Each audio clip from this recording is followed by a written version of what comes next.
And a good afternoon. You can see here watching, that's over North Lubbock, kind of by the Lubbock Business Park. Meteorologist Matt Ernst with an update here in the First Alert Forecast Center. And what we're watching at the present time, we do have a severe storm that's over North Lubbock right now.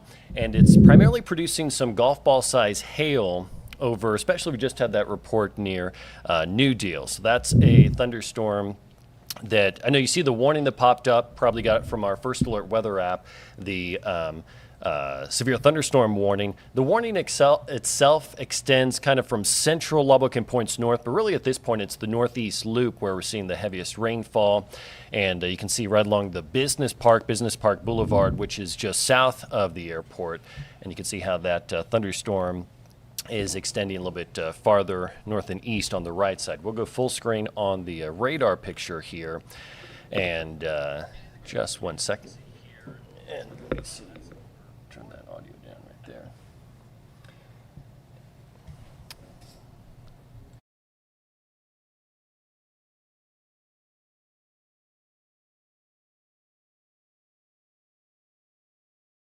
Sounds good. So you can see that is a severe thunderstorm over northeast Lubbock. We'll go back to the chase perspective here.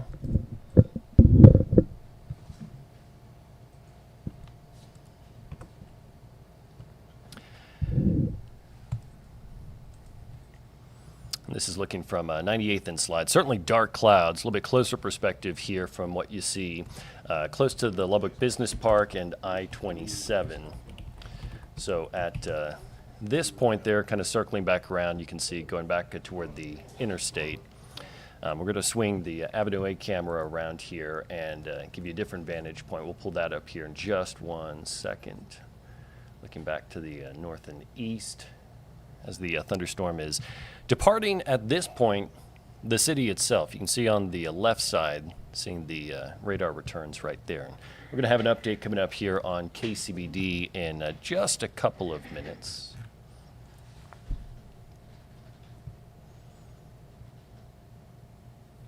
We also have meteorologist Adam Young out over the western South Plains. He's watching the storm development out there. This was a thunderstorm that popped up just right on top of Lubbock and is moving away to the northeast. Again, you're watching right there. Looks like they're coming up on MLK and the Business Park Boulevard right there. Actually, no, that's looking over by the country clubs. They're at the interstate right there. We'll go in a little bit closer on radar and show you that the concern with this thunderstorm right now is going to be the golf ball size hail running from where you can see the heavy rainfall. They are right near just west of the radar site at the country club there off the interstate, but the actual hail threat is over stretching from near Idlew up toward Beckton and going up about to Lorenzo and Petersburg. So we're going to be getting ready here for our next update on KCBD. That update will be coming up here in just about 2 minutes. So we'll have, you'll see that right here as well. We will keep this stream going for updates here through the afternoon. So at times you'll see the signal or the audio will drop out, but our coverage will be streaming here through this afternoon into this evening.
And again, we're watching right here this thunderstorm that has really ramped up in intensity over East Lubbock. So we're going to keep the stream right here. I want to give a heads up if you know anyone who may be, it's Friday evening outside at Buffalo Springs, Ransom Canyon, out that direction. Definitely want to keep a close eye on this thunderstorm that we're watching over East Lubbock right now. So just want to give that quick mention here. We've got a couple of our crews out live right now. We'll show you the perspective here from Adam is out in Cochran County, but this is over East Lubbock County where the hail potential is really ramping up, pretty much right on top of Idalou right now. So we'll be back with more information here in just a few minutes.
Large hail indicated south and southeast of Idalou, at least winds of probably 70 miles an hour and some reports of baseball-sized hail potentially southeast of Idalou. This storm is tracking towards Acove. Some of the heavy rain with it will impact the Ransom Canyon area. There's the large area of hail just southwest of Idalou along Highway 62, and that storm appears to be taking more of a right turn. We've mentioned before, we're under the tornado watch. These storms will develop, start northeast, sometimes go to the east. Then if they become a little better organized, they'll be turning and becoming right movers, and that's when we have to watch. We now see a hook associated with this storm, so it does have some rotation associated with it, but so far it's strong winds and it's that very large hail south and southwest of Idalou, but some of the heavy rain is extending all the way down to Ransom Canyon, the storm itself over towards Lorenzo, and then a warning in effect still in Cochran County. This is a severe thunderstorm.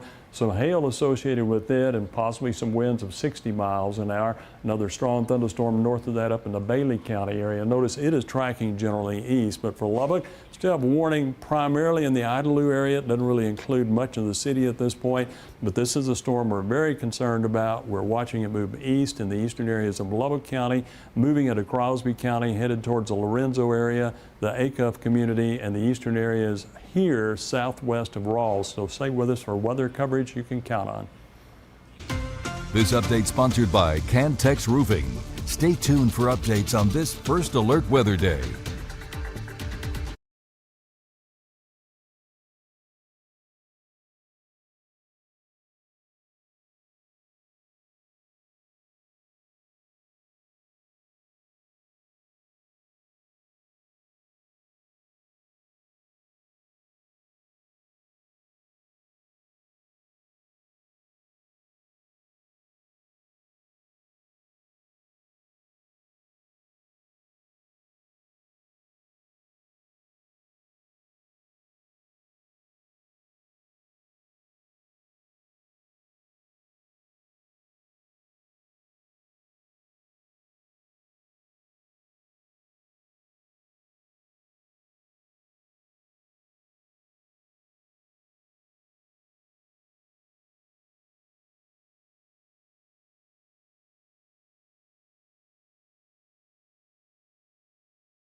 coverage you can count on.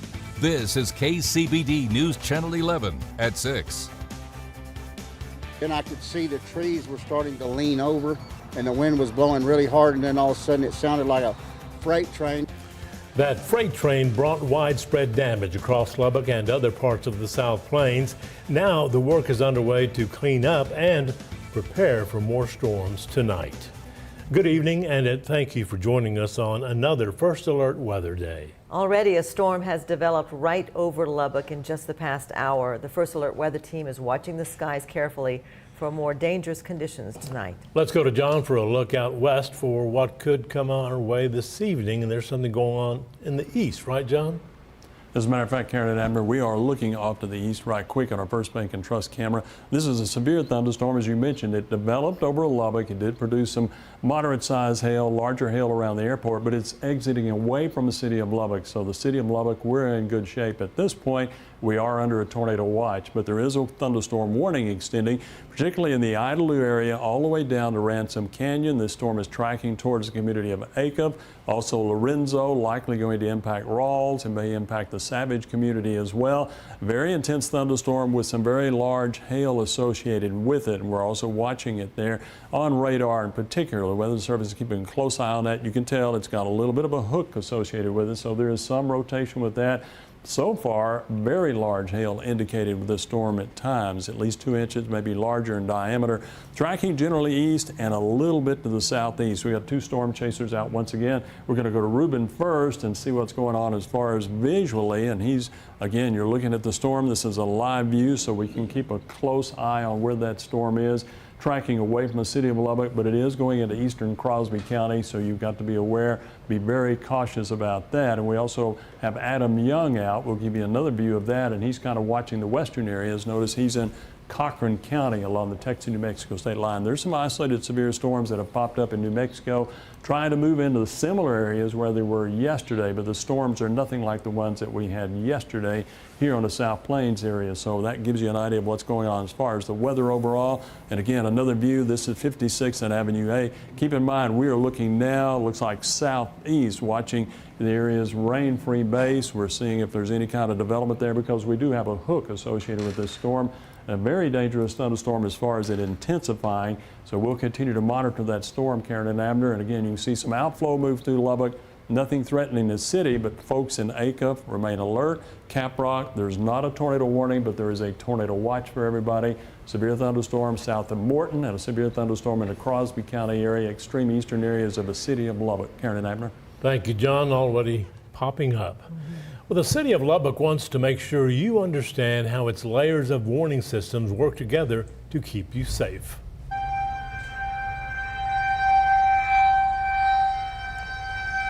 Last night, for the first time ever, the city of Lubbock activated its outdoor warning system. It was actually a lot louder than that, wasn't it? Initially, the outdoor sirens sounded for 3 long minutes, followed by a 5-minute break before sounding for another 3 minutes. And when there was a considerable threat to the city, those sirens remained on to warn the entire city of the approaching danger. Along with the outdoor warning system, the city activated the LBK alert system, which sends out automated phone calls and text messages. Plus, the National Weather Service used its own alert system and NOAA broadcast over its radio alerts. When we do have severe weather, it's important to make sure those alerts are turned on, that you have multiple ways of receiving those alerts, because alert systems can fail. We've seen that across the nation where one component fails, but the other alerting systems continue to work. That's why we have multiple layers or multiple systems to alert the public. So here's the advice for tonight. You can use your cell phone to scan the QR code on your screen. Just open your camera app, zoom in on the code, and then tap it. That will help you download the KCBD First Alert Weather app. And this will get you live, interactive radar to follow our team's live coverage, plus weather alerts specific to your location. And when it's safe, you can send us photos and videos of what you see as a result of severe weather. We also have a link to get the app on our website at kcbd.com. And many residents in Lubbock came out of those storms last night having to figure out what to do next, despite not knowing where to even begin. KCBD News Channel 11's Dylan Villa went around Lubbock today to talk with those who were impacted and see the damage they are facing as a result of those storms. Some folks decided staying home wasn't the best idea. We left and went to my daughter's house because she's got a basement, so we wasn't here the whole time. Some looked at what was going on in real time. It was just loud, real loud. And then I got to looking around, and then I came over to my bedroom window and looked outside my front yard, and there was my tree laying on the ground. Others saw the damage after the storms had passed. It seemed like it was all over. There was about 8 of us that from different houses around the area all walked out together, and we all turned and looked at my house, and it's the only one in the whole neighborhood that had any problem, and it has all of this mess. And others had to deal with the destruction up close and personal. Everything was shattered. There's water. Water got in, obviously, once the windows broke, and got actually down in, came through the light in the basement even. While their experiences may be different, all of them are left with the same result: having to clean up leaves, tree limbs, glass, and so much more. While there's certainly plenty of structural and property damage across Lubbock Friday, one thing that's keeping everyone in better spirits is the community itself. Residents around the city say they've been helped by fellow neighbors who want to relieve any kind of stress they may be having. And though this could take money out of people's pockets, the sense of community and the need to help each other out at a time like this is priceless. Just having citizens like that come by and pitch in and help a fellow neighbor is great. It's really great. It means humanity is out there. Dylan Villa, KCBD News Channel 11. Lubbock Power and Light reports it's repaired almost all of the outages from last night. At the worst last night, just after the storms passed, there were as many as 1,400 customers without power throughout South and Southwest Lubbock. We saw LP&L crews working in central Lubbock this morning. At last check about an hour ago, there were fewer than 60 customers without power, scattered across fewer than 40 individual outages. And local companies are working with families in the area to help in cleanup efforts after last night's storms. Front lawns and backyards, as you saw in Dylan's report, are full of broken trees and branches after the strong winds and hail that pushed through last night. While some only had minor damage, others were not as lucky. Some trees are completely uprooted. Kelly Hildebrandt with Hildebrandt Tree Tech says when you are in doubt about how to remove tree debris, you should call professionals to make sure it is done safely. Just pitch in as a neighborhood, but when it's something that's bigger, that's more dangerous, we got, elevation, it's up in the air, holler at somebody that's professional so we can get it taken care of safely and nobody gets hurt. Roofing crews and body shops say they are also getting plenty of calls. Some homeowners are trying to get a head start, sweeping up glass, cleaning debris on their own, and checking for damage themselves. But roofing crews also say that even small tasks can be risky if you're not careful. Absolutely. If you're going to do anything with glass, wear gloves, whether you're cleaning up or not. Call someone to get up on the roof. Just be careful. If you're not used to it, it can be really slick. It can be tricky, 100%.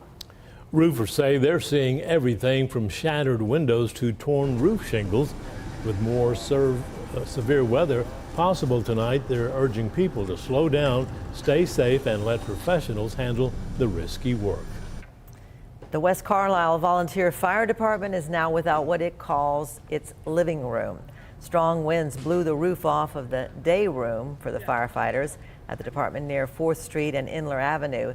This is the room where all of the training and the meetings take place for the volunteers, so it's really important. But Assistant Chief Kevin Hendricks says it's really more like a living room where the firefighters can decompress after tough calls. The crew had just started work to also renovate the kitchen. A lot of us, this is our second home up here. We're all a big family. We're bummed, but everybody's in good spirits. We explained to the guys, hey, we can rebuild this. Everybody's safe. Our trucks are okay. So that was the main thing. Nobody was hurt. There was nobody in here when it happened, so all was good.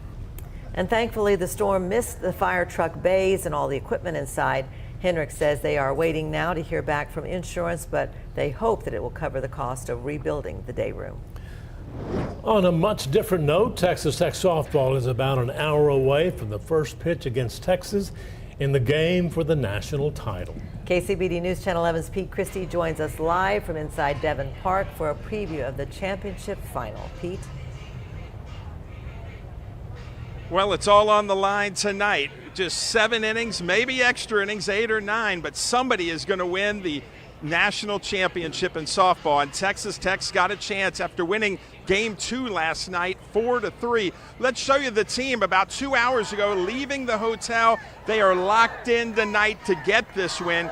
Nigeri Kennedy signed a new 7-figure contract to come back to Texas Tech next year. So that's got to take a weight off her shoulders as she's going to pitch 700, 800, 900 pitches here in Oklahoma when it's all said and done. But the ball is in her hand tonight with this team. Whoever makes the least amount of mistakes is going to win.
In the Crosby County area, we could see the loop and we could see the hook on radar. Our National Weather Service has issued a warning on this. It's really on the Lubbock-Crosby County line. It is going generally southeast fairly slowly at this point, but again, it is in the Crosby County area tracking that direction. I think we've got a Reuben close to that. We can take a quick look at that, then we're going to go to Max on radar to show you what's going on. Now I can give you an idea of the polygon. It looks like it's south. It's US 62, Lorenzo, Rawls, Crosbyton are clear of the tornado threat. I'm reading that right now. So again, let folks know in Lorenzo, Rawls, Crosbyton, you're clear of the tornado threat. But look at that great shot from Reuben out in that area of that severe thunderstorm, tornadic thunderstorm potentially. And now we'll take a look at radar and give you an idea of what's going on with that storm as it's developed. Actually, it developed over Lubbock. It has moved away from Lubbock. I keep emphasizing that because I know folks are very nervous here, but we're in good shape at least right now. But here's the tornado warning. It is east of Ransom Canyon at this point, and likely might still be some rain, maybe in that area around Ransom Canyon. The concern right here is down south. Now there's some large hail, it appears, in the Acuff community, maybe some strong winds as well, but that general circulation is what we're so concerned with. Look at the bright colors again. You have the green, you have the red, indicating the overall circulation or rotation with that on velocity. So strong winds likely in that general area, but more importantly, potential tornado development. Now we don't know that there's one on the ground. I know that we're all in the forecast center watching closely right now, Shania and Matt and Allie, to see if any information comes down. And obviously Reuben is out there, and he will let us know if he sees anything that comes down. And let's see, there's a couple other things going on. I do want to mention a severe for Cochran County storm, baseball-sized hail south of Lehman. I'll just mention that. But this is tracking southeast, so it's headed potentially for Caprock, anything along Highway 207 down towards Canyon Valley. Also, it looks like it's in the Robertson community in general in that part of Crosby County, and it still has the extreme eastern areas of Lubbock County. Now the storm is north of Slayton, so not necessarily a threat there, but you guys just remain a little alert. The Weather Service didn't rule you out.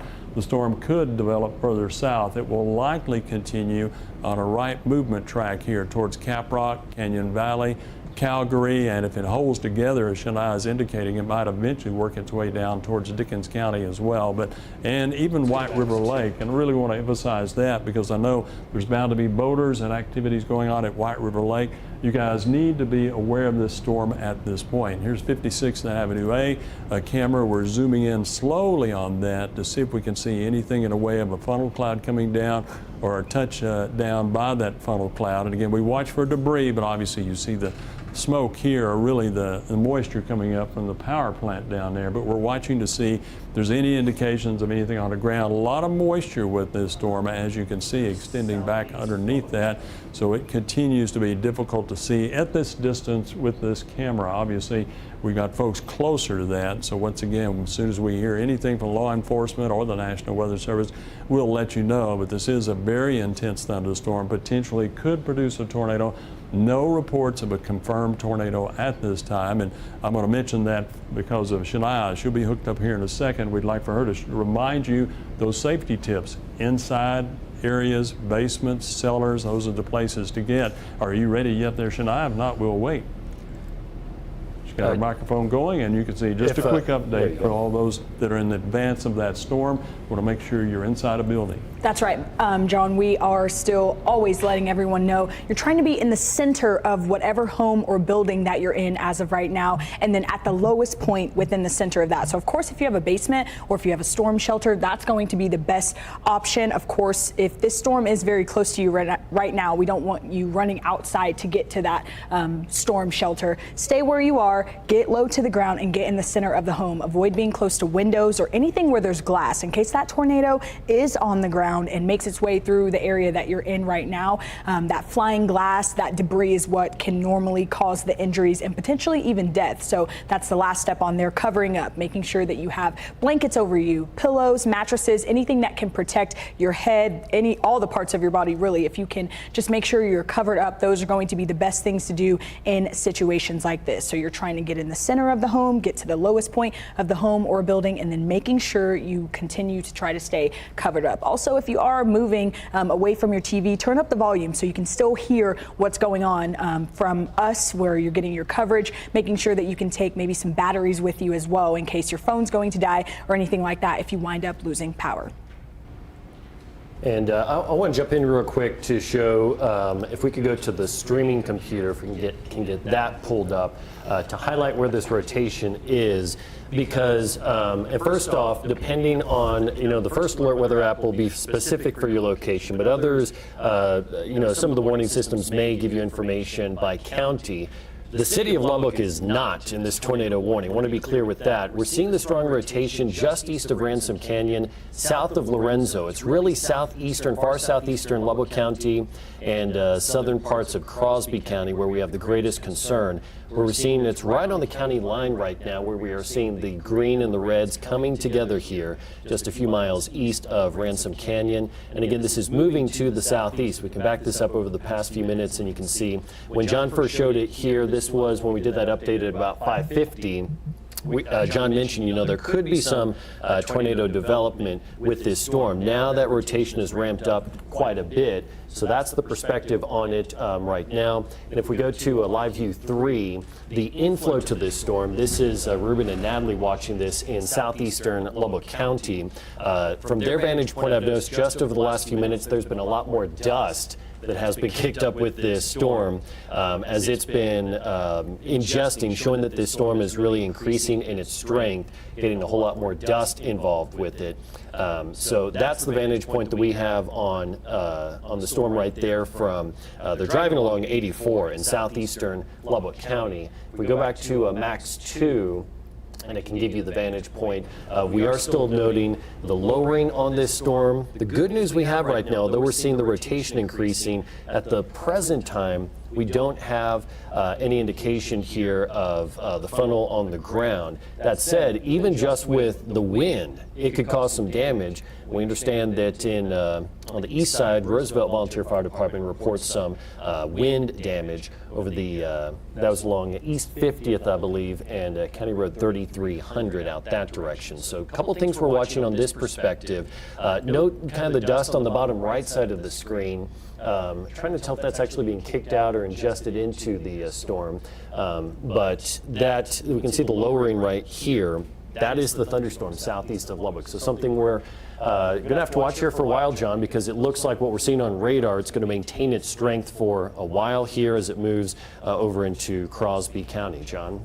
That's true there, Matt. And again, we are watching closely for any lowering here. And I'm like you, I'm not sure, but it looks like from the curve of the dust there that might be kicking out. But again, we don't see anything there. We don't see anything directly under what be the rotating area, or possibly if there's a funnel developing in that area towards the ground. So watching that storm very closely from 56th and Avenue A, and again, Reuben as well, keeping a close eye on that storm system. Looks like I want to mention a couple of things. Report of power lines down at 50th Street and County Road 3300. According to the Roosevelt Volunteer Fire Department. So that may be associated with winds more than anything. We don't know the cause of that. And again, looks like there's potential tennis ball size hail with a severe thunderstorm in Cochran County and western Hockley County. But as you look here, we're watching the storm. We don't see that rotation as much there, or a hook, I should say. You can see the intense hail with that storm system east and southeast of Acup.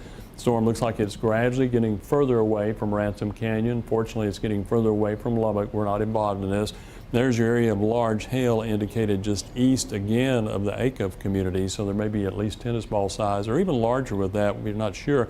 Over towards the community of Savage as this storm tracks east and a little bit southeast. And since you watched probably a lot last night, you've seen a similar pattern where some will go east, then they start going, as the right mover might be, to the southeast. So tornado warning covering a large part of Crosby County all the way to the east, not quite to Calgary, but I do want folks in Calgary to remain alert.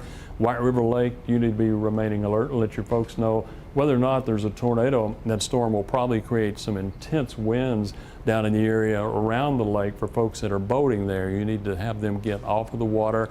Also make sure that folks are getting in some shelter there. Canyon Valley, Caprock is the immediate area that we were referring to a few minutes ago. Then Canyon Valley. If you're in Caprock, you really need to be in a safe spot just in case this produces a tornado. Right now we haven't gotten any confirmation on that. Let's see here. Getting reports. I'm going back to Cochran County now. This is out to the west of Lubbock. Softball size hail in Cochran County, 6 miles south of Lehman at 610. But that's not been confirmed, so the Weather Service keeping a close eye, but you can see that indicated easily. Cochran County storm going towards sundown for all of our folks that live in that particular area. This is not a tornadic thunderstorm, although that area is under tornado watch like Lubbock is. But again, it is producing some large hail southwest of Whiteface and northwest of Sundown and along 214. So we're watching that to see if anything changes. New thunderstorm developing here right in the Meta area. And we do have an outflow boundary, some cool air now surging south, and it'll collide with this storm. That may cause that storm to intensify, or it may cause it to fall apart a little bit. We'll just have to wait and see, but that has developed just recently. Further east, the tornado warning is our big concern. You see the general rotation there. Anywhere in the western areas of Crosby County, just along and particularly west of 207 for the time being. Slow moving storms just like last night, so they're going to be dumping quite a bit of rainfall. Be aware of that. There's a flood warning that's still in where this storm developed up in the northeastern areas of Lubbock County. So it moves away from us, but it dumped some heavy rainfall in the brief time period it was there. Hail scattered anywhere east of Acup, now close to the community of Savage, and then down south. Folks in Caprock, you need to be in your safe area at this point, and make sure again you've got your phone with you once you go in there, and you have some portable charging capabilities as well. Keep away from the windows and don't be tempted to get outside and try to get video or get pictures. It's better to stay safe than anything else. Let me step back again here, and this is southeast Lubbock County. Yeah, that's going to be on 400 just outside of Slayton looking east.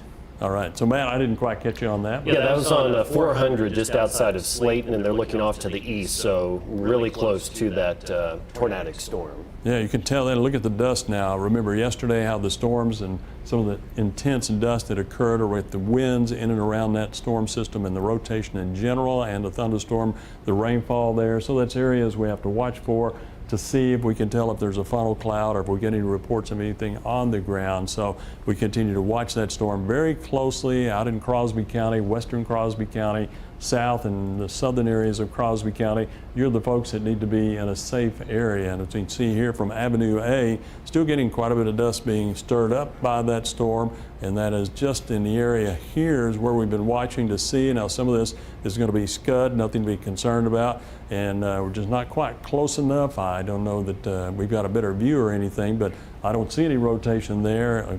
From my viewpoint here, either Shania or Matt, if you guys do, but I know there has been some rotation, but as far as a wall cloud producing any strong rotation there, but I do see the dust and the scud clouds coming down, so these are not funnel clouds. It's just some scud around the storm itself. You see the heavy rainfall still occurring here, extending back down towards the Acuff area and maybe towards the community of Savage as well. So very intense thunderstorm, watching to see if anything should happen in this particular area with this thunderstorm. And this is moving away from Lubbock. I know Crosby County is right next door to us, to our east, but it's not a threat to Lubbock. It's moving away. It may produce some strong winds for eastern Lubbock County, maybe Ransom Canyon, Buffalo Spring, even Slayton area, but right now the storm is not a threat to us. It continues to move on to the east and a little bit to the southeast. So once again, we're watching that storm very closely as it moves through that region.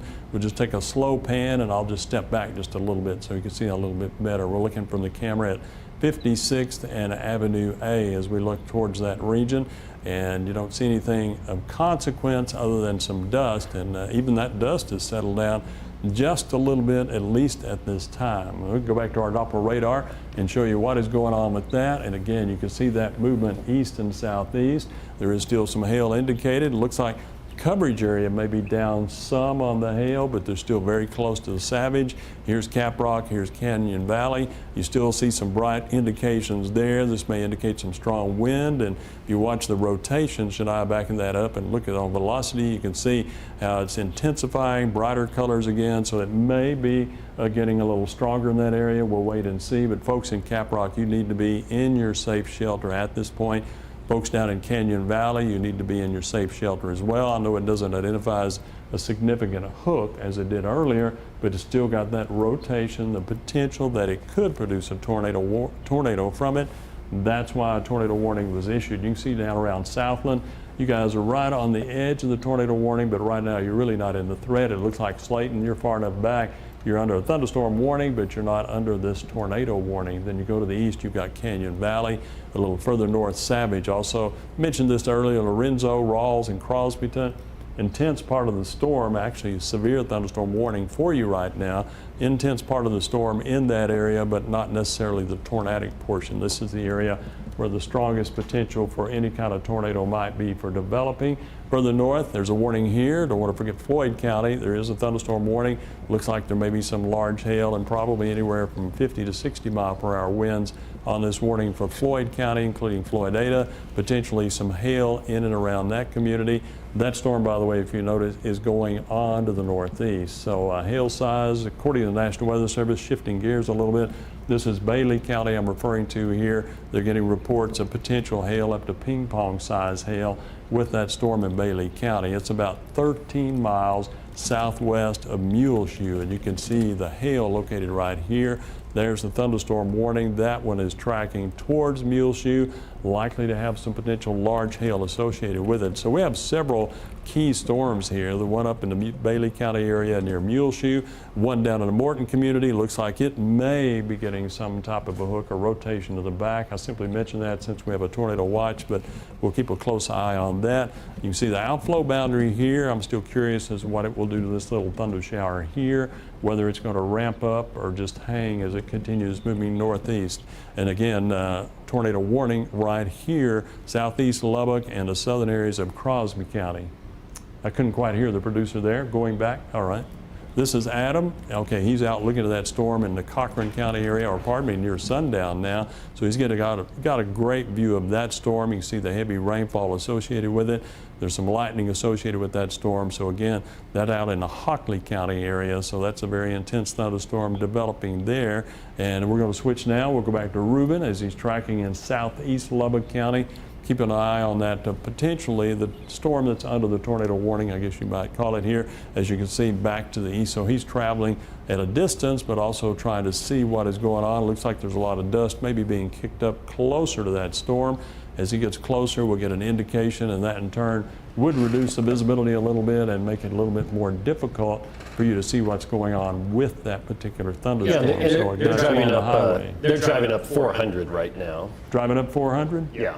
All right, thanks, Matt. Appreciate it. Yeah, they are encountering some of the dust associated with that. So again, very intense thunderstorm, a severe thunderstorm for certain, could be potentially tornadic with a tornado warning associated with it, but no reports of a tornado at this point, either with the storm now and no reports from earlier. But again, we've got isolated severe storms occurring around the South Plains. We've got both chasers out, and we got one out west, and that is going to be Adam. We also have Ruben here going to the east with Natalie, so they're watching that along 400 to see if anything significant pops up with that. Just some blowing dust associated in that area. Doppler shows again that intense storm bearing down on Caprock, and still a lot of hail associated with that. Looks like that's right along Highway 207, the Rawls area. So for those of you in Caprock, you're about to get that intense storm, it appears. Some rain initially, maybe some very strong winds. It could be 60 miles an hour, maybe 70 or stronger. And it is working its way generally to the south and southeast. May, if it continues to track, make it down towards Canyon Valley. Matt? Yeah, let's go to the streaming computer and show you where that rotation is and why the National Weather Service is maintaining this tornado warning. Again, this is off to the east of Lubbock, and latest update here is removing the Lynn County part of the storm. It pretty much went like along 84. You know that stretch of 84 goes for about a mile or two right through Lynn County. But where we're seeing the green and the reds come very tightly together, that is where we're seeing the rotation. I'll step this backward in time. This is from 6:16 moving to the present time, and you can see the rotation itself. Green is wind moving toward Lubbock. Red and orange is wind moving away from Lubbock, so it's moving toward the community of Caprock right now. And eventually, on this trajectory, would eventually get into northern Garza County. So latest update here, we're still seeing pretty tight rotation here. Just east of the Lubbock-Crosby County line. This is a few miles northeast of Slayton. The National Weather Service can, okay, if you're saying that there's the warning but there's not a tornado, why is the warning in place? It's because of the storm, the way it's behaving, and the environment we have. It would support tornadic development now that it's reached this stage. So the tornado warning continues here. At 6:28, a severe storm capable of producing a tornado was 4 miles northwest of Caprock or 10 miles northeast of Slayton, moving southeast at 20 miles per hour.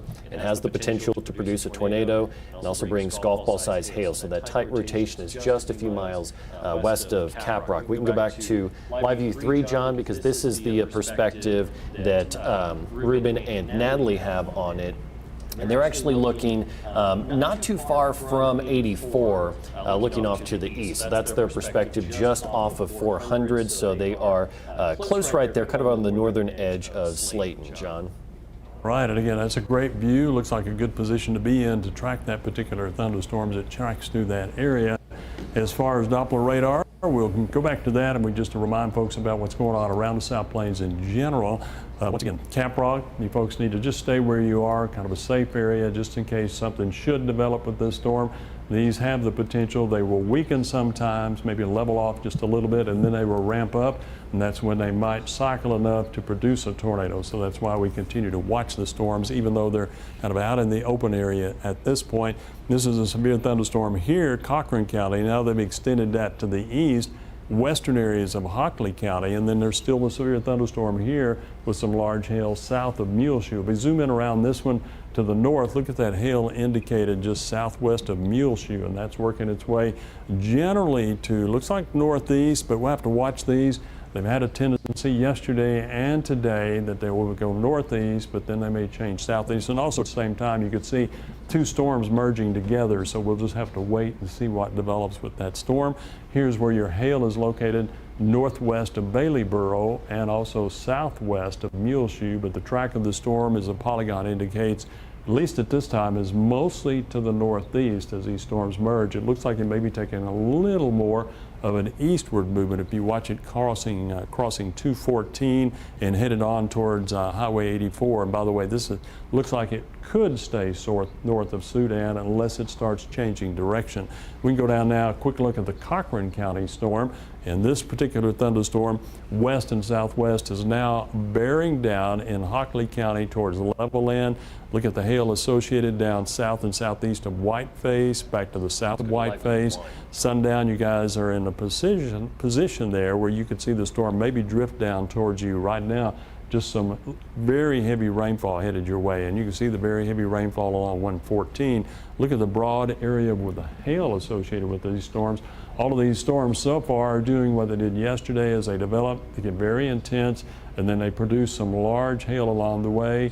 There were some reports, obviously, and occurrences where tornadoes develop later on with the storms, but initially you get the high winds, the heavy rainfall, and you get the hail development. So that, again, is making its way to the east. We're going to take a quick look at Adam. I'll step back as we take a visual look here, what's going on. And Adam, he is out west. Ruben and Natalie are out to the east of us here at the station. Intense rainfall right there, and you can see that thunderstorm building up, but I haven't heard anything. Matt? Yeah, Adam's ready to talk. Oh, he's on the phone. All right. Tell us what you got there, Adam. Yeah, I've been listening to you guys now, I think, for about the last, almost 40 minutes. Great coverage so far, guys. Almost a lot like yesterday. We're doing great. This storm here, this one was one that I called Matt a little while ago, probably about 45 minutes ago. I was like, man, I just don't know. And but it's like, I'm going to wait on it. It's getting ready to intersect the boundary, and sure enough, here it is. I starting to see the boundary's effects on it. This thing's starting to wrap up. We're seeing the hail size reports and increase on this, the radar increase. And the most important thing, if we look at the base of the thunderstorm, we're starting to see it kind of be a little bit more active around the base of this particular storm. So, if you're in sundown, I would be very cautious, because this is going to start kind of trying to migrate a little bit closer to sundown. It's already almost right on the outskirts of town. Here over the course of probably the next 45 minutes or so, it's going to work itself over the town. And this could have some significant hail with it developing over the next little bit. All right, thanks, Adam. That's a great report. And again, look at the intense rainfall associated with that, and a thunderstorm in general, and then the fair skies back in the area associated with that storm as well as it continues to drift down. So folks around sundown remain alert. Keep in mind, thunderstorm warning in effect for Hockley County and eastern Cochran County as well. I do want to mention a couple of things. Weather Service radar here in Lubbock shows a circulation, and that is going to be 5 miles west-northwest of Caprock, and that's in western Crosby County, and that's the areas we've been talking about. First of all, there's Slayton, Ransom Canyon, but again, as you see that along Highway 207, you've got some intense development taking place. Again, looks like it may be trying to form a little better circulation. There's definitely some very large hail associated with that storm along 207, so hail size, according to the Weather Service, maybe up to at least 2 inches in diameter. You can see that indicated right on Highway 207, Rawls and Crosbyton. There might be some small hail in Rawls, but nothing in the status of severe, although you guys are in the thunderstorm warning. You're not in the tornado warning, but the folks in Canyon Valley, you are in the tornado warning. Caprock, the storm is right on you, and you're obviously getting some hail at this point, maybe large hail. So just stay in your safe area, since the storm may be intensifying a little bit, and that is working its way. It's just about the 5 miles northwest where they got that strongest circulation, and that is headed towards the Caprock area and the western areas of Crosby County. So this is a key area here. South of Savage, you guys seem to be out of danger, but notice the bright reds and again the greens.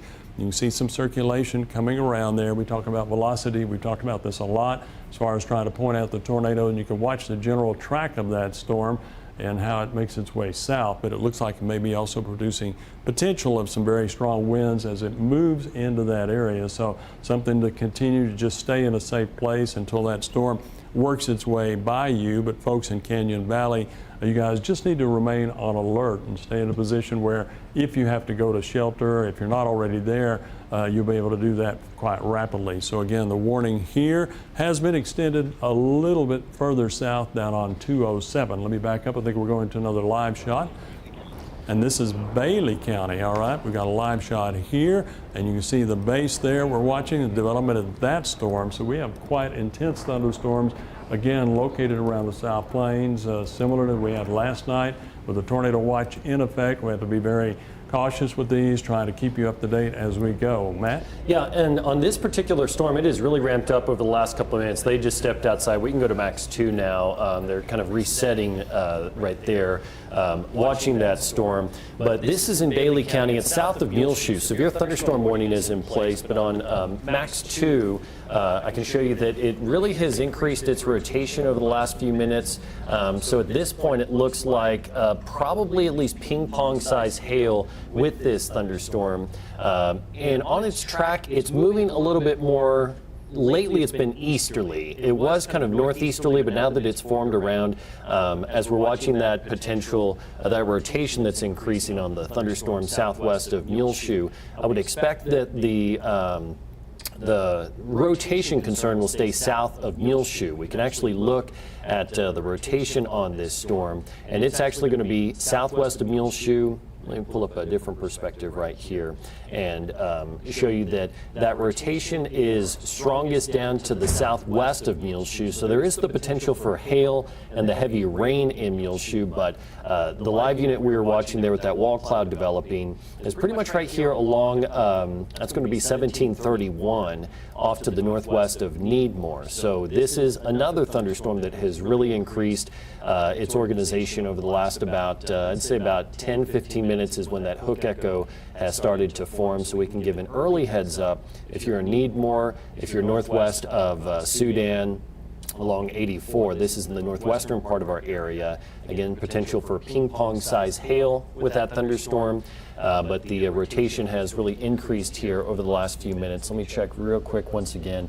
I think they just hopped in the vehicle. They're kind of recirculating, getting back to a safer perspective, but we'll go back to that live picture when we get it back up, and they're looking back at the storm. But nonetheless, that's a storm to keep an eye on. One of three of them now that we do have live units on each of these storms, John, to keep a close eye in Bailey, Cochran, and Crosby counties. John? And that is true. And again, we're covering our programming, obviously, but we're doing it. We want to keep you safe. We just want to keep you up to date with this mini storm system severe, especially this particular tornadic thunderstorm potentially down in Crosby County area. So aware of the fact, since we're under tornado watch, these can develop a tornado if they become intense enough, a similar pattern to what we had last night. So that's why we continue to stay with this, and especially with the tornado warning in effect down in the areas of Crosby County. The large hail continues. The coverage area that may have increased a little bit, but it still shows you the intensity with this storm system, generally on a southeast track, moving over the Caprock area right now. Some stronger hail north of Caprock, but if it remains that large of an area, you've got some very large hail that'll be moving over you very shortly. That's along 207. It does continue to track south. You can see the heavy rain. Look at that intense hail just north of Caprock. So again, that's working its way south, likely to maybe impact the Canyon Valley area, and it will likely impact the Calgary area. And so I didn't hear your producer there. If you'll tell me again, Dimitri. Go into Adam right now. Let's go to that and take a look right now. Adam? Hey, John, just a heads up. We're almost right smack dab in the center of my of my shot here. We've been watching this kind of broad area of circulation on the storm that's west of sundown right now.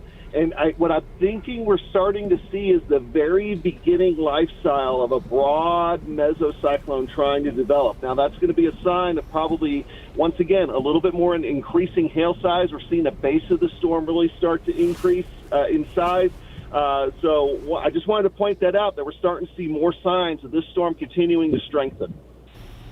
All right, thanks, Adam. Certainly appreciate that. And again, that's a great view. And look at the intense rainfall there and the rain-free area back southwest of that. And that's where the development's taking place. That's why Adam is in that area. And again, you can tell he's in a roadway area so that he can stay safe and get out of the way should anything develop there. Do want to come back to Crosby County. We have potentially some positive news here. The National Weather Service will let this tornado warning expire here shortly, not yet, because it looks like things are improving a little bit at that point. They'll continue to be watching it closely for potential tornado development, but nothing has happened recently. The issue is still some very strong winds and some very large hail with the storm. So it's still a very intense thunderstorm, one that merits watching. And keep in mind with the pattern last night and again tonight, these will cycle up, become stronger, and then they may weaken some, and hopefully that trend will continue. We'll just have to watch and see if it does. You can see the showers have actually continued and developed again. We do have some activity firing up around Ransom Canyon, but none of that is severe at this point. You do have a little bit here along the highway up towards Idalou, developing along 62. That is new development there, but it's not severe, at least not at this point. It's just on the backside of this very severe thunderstorm here. And even a shower has developed in northeast part of the city of Lubbock. It is not severe at this point. We are watching down southwest. We've already been watching this storm slowly make its way towards Lubbock. It's now interacting a little bit with that outflow boundary, it appears. We'll see if it intensifies or if it just remains the same. It looks a little bit stronger. Doesn't look like anything severe with that, but that is working its way towards Wolford. Moved north of the Ropesville area, will likely impact Reese Village. Levelland, you do have a severe storm headed your way, severe in terms of tell easily. That's the storm that Adam's watching. This one he believes is ramping up. Look at the hail indications here along 114 and then further south along the county line of Cochran and Hockley counties. Shania, I'll step back here, putting a track on that storm. She's reaching all the way towards Lubbock as we did last night, just so you'll know that if the storm holds together, and depending on how intense it is, it'll move across Hockley County. Once again, it could move into Lubbock County. Now, we're well ahead of that storm at this point, but it's better to give you an idea with all the activities going on around Lubbock right now, and a lot of those are outdoors because we've got some good weather except in the northeast part of the town. But again, further east, very severe storms there. So we'll be watching this storm closely. If it does continue to intensify, it will likely, no guarantees, but it may swing a little bit more southeast. So folks in Sundown, you guys might see some very strong winds there. I'm going to see here, Weather Service, let's see, say the core of the Hockley County storm, 10 miles west-southwest of Levelland, and it is generally easy to tell there, it is moving east. It looks like it's moving east, and it is 10 miles west-southwest of Levelland. So that means it's close to sundown. We haven't forgotten you guys, but Levelland back to southwest, there's where the intense hail is. This is where a little bit of an appendage is coming on with the storm, and we've seen that with several of the storms. Didn't amount to anything. We'll just have to watch. Fortunately, we got Adam on that. He's in a great position for that down towards sundown, so he's in a position to stay safe and watch that storm. A little bit of rain moving into sundown at this point. So focus shifts over a little bit to Levelland and also to west and southwest Lubbock. So I believe we're going again to Adam. Is that correct? All right. Are we talking with him this time, or is just the picture? Okay. Yeah, the one thing, if we go to Adam's picture here, we're noting with that lowering there that it looks like that wall cloud is organizing once again, maybe trying to form a funnel. And this, we'll just keep an eye on this live right here. Again, this is west of sundown, and the storm itself is crossing over the Cochran-Hockley County line right about now. So you can see at the present time, that thunderstorm, it looks like probably over the next couple of minutes it'll do what Adam said as it's cycling through. And like John just said, we noticed that it had the hook on radar. So again, this is over the western South Plains west of Levelland, and at its current trajectory probably would bring a hail threat in toward Levelland here as the storm moves east over the next half hour, but definitely has some larger size hail with it right now. And we're just noticing that lowering on that storm. Adam's in a great vantage point to watch how this thunderstorm organizes and what exactly it's going to do here. So he's watching it closely. But John, just wanted to point out that the visual on this thunderstorm has gotten a bit more interesting here. And again, Adam's looking from near sundown back to the west at this thunderstorm. So this is one we're going to have to keep a close eye on here over the next little while, John. All right, thanks, Matt. I appreciate that. And I'll just point out again the area we're watching here to see if anything develops. And that's obviously, Adam is again in a great position for that. And again, he's got a little tree in the vision of that. He seems to find that capability. He's finding all the trees. I know last night and then again tonight. There aren't many trees out southwest of Lubbock, so it's interesting that he likes to park close to them. But he's in a great position to watch that storm there, something to kind of lighten things up just a little bit. I will mention we do have viewers, obviously in Hobbs, New Mexico, and Tatum, like we talked about last night. You guys have a severe thunderstorm headed your way. It looks like it would likely be 60-mile-per-hour winds and maybe at least some 1-inch size hail. I don't see a lot of anything associated with it except the heavy rainfall, but the National Weather Service in Midland has issued a warning on, actually an overlay warning, starting one and extending it. Looks like some of that storm may clip the Lovington area, but I guess the severe portion should primarily head towards Hobbs. That will make its way eventually into the western areas of Gaines County. So we'll be watching that one very closely, especially the Weather Service in Midland. Should that continue to be severe and working its way towards Denver City or maybe even Seminole, and obviously coming into Hobbs with the strong winds, and the potential hail associated with that. We can expand this out, and we'll just give you a quick idea of what's going on. Again, watching this storm for development with Adam right now. We still have a severe thunderstorm here, a little bit of a hook trying to develop with this storm, but look at all the intense hail south of Muleshoe, as Matt was pointing out a few minutes ago, and then that's down along Highway 84 near Sudan, and then down to the south. But this is where the hail is located with it. That's actually just part of the storm in Muleshoe along 214. And again, you can see where Adam is watching for the red and the greens to indicate rotation with that storm, and then some brightness with that green may intensify that is intensifying. And actually, I'm looking now, tornado warning is coming in as of 6:48 for Hockley County. So it does not include Levelland. So we're going to wait and see what the marker is on that as far as the polygon. That'll give us an idea of what area, but likely it's going to be generally maybe following the path of the thunderstorm warning. That's from the National Weather Service. That storm developing down southwest of Levelland. So might be a good time, Shania, for you. Well, you've got the velocity up right now. This would be an area of concern down here, and that's where Adam is. Well, that's where the tornado warning is. Actually, that general area does not include Levelland, the tornado warning.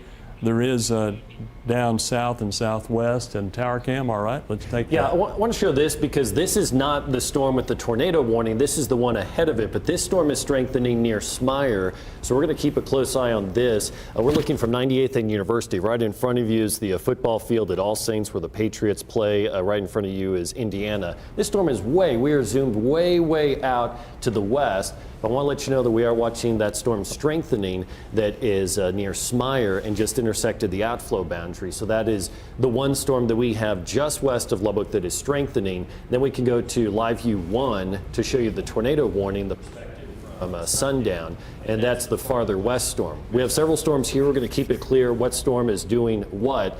This is the one farther west of Lubbock that is most intense, and sundown is included in that tornado warning. So we'll let you know about those safety tips here in just a moment. But Adam is watching, like he mentioned. He's noticed this thunderstorm really tighten up its rotation. It's behaving like you would expect to see it increase in strength. And it's actually just a little bit farther west where we're noting the strongest rotation on this thunderstorm. So we have live eyes on each of these storms, John, that we're keeping a close eye on. And we'll go to Shania here on Max 2. What do folks in Sundown need to do?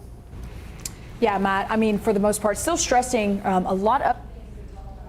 And of course, a little bit earlier when we still had that first warning in eastern Lubbock County, and then of course moving into Crosby County. That storm has fortunately since died down. Now we're focusing on Hockley County, specifically areas near the community of Sundown. So you're really just trying to get into the center of your home. You want to make sure there's a lot of walls between you and anything else that could potentially break around you. You don't want to be close to any windows, any type of glass or anything like that. That tornado does make its way through, bringing debris with it. That's what normally causes injuries and then potentially deaths. You're trying to get down to the lowest point of the home or building. If you have a basement, that's great, of course. If you have a storm shelter, even better. Now, if you are in the community of Sundown, we're not suggesting that you run outside to that storm shelter as of right now. You can stay exactly where you are, stay away from the windows, center of the home, and just get down. And then lastly, covering yourself up, protecting yourself from any potential debris, using pillows, blankets, coats, helmets, anything along those lines that can potentially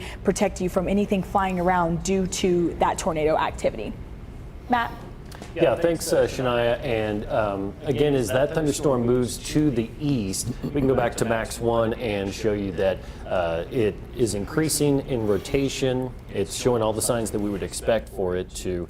And it's also in a place where the thunderstorm will likely continue to strengthen as it moves eastward. So that's why you see the red box right there. And big credit both yesterday and today to the National Weather Service Lubbock office that they draw these polygons. A big focus of the Weather Service over the years has been to reduce the false alarm rate. So you try to make the polygon as small as you can, still as large as needed for the warning. So Levelland is not included because that storm is moving kind of more southeasterly now.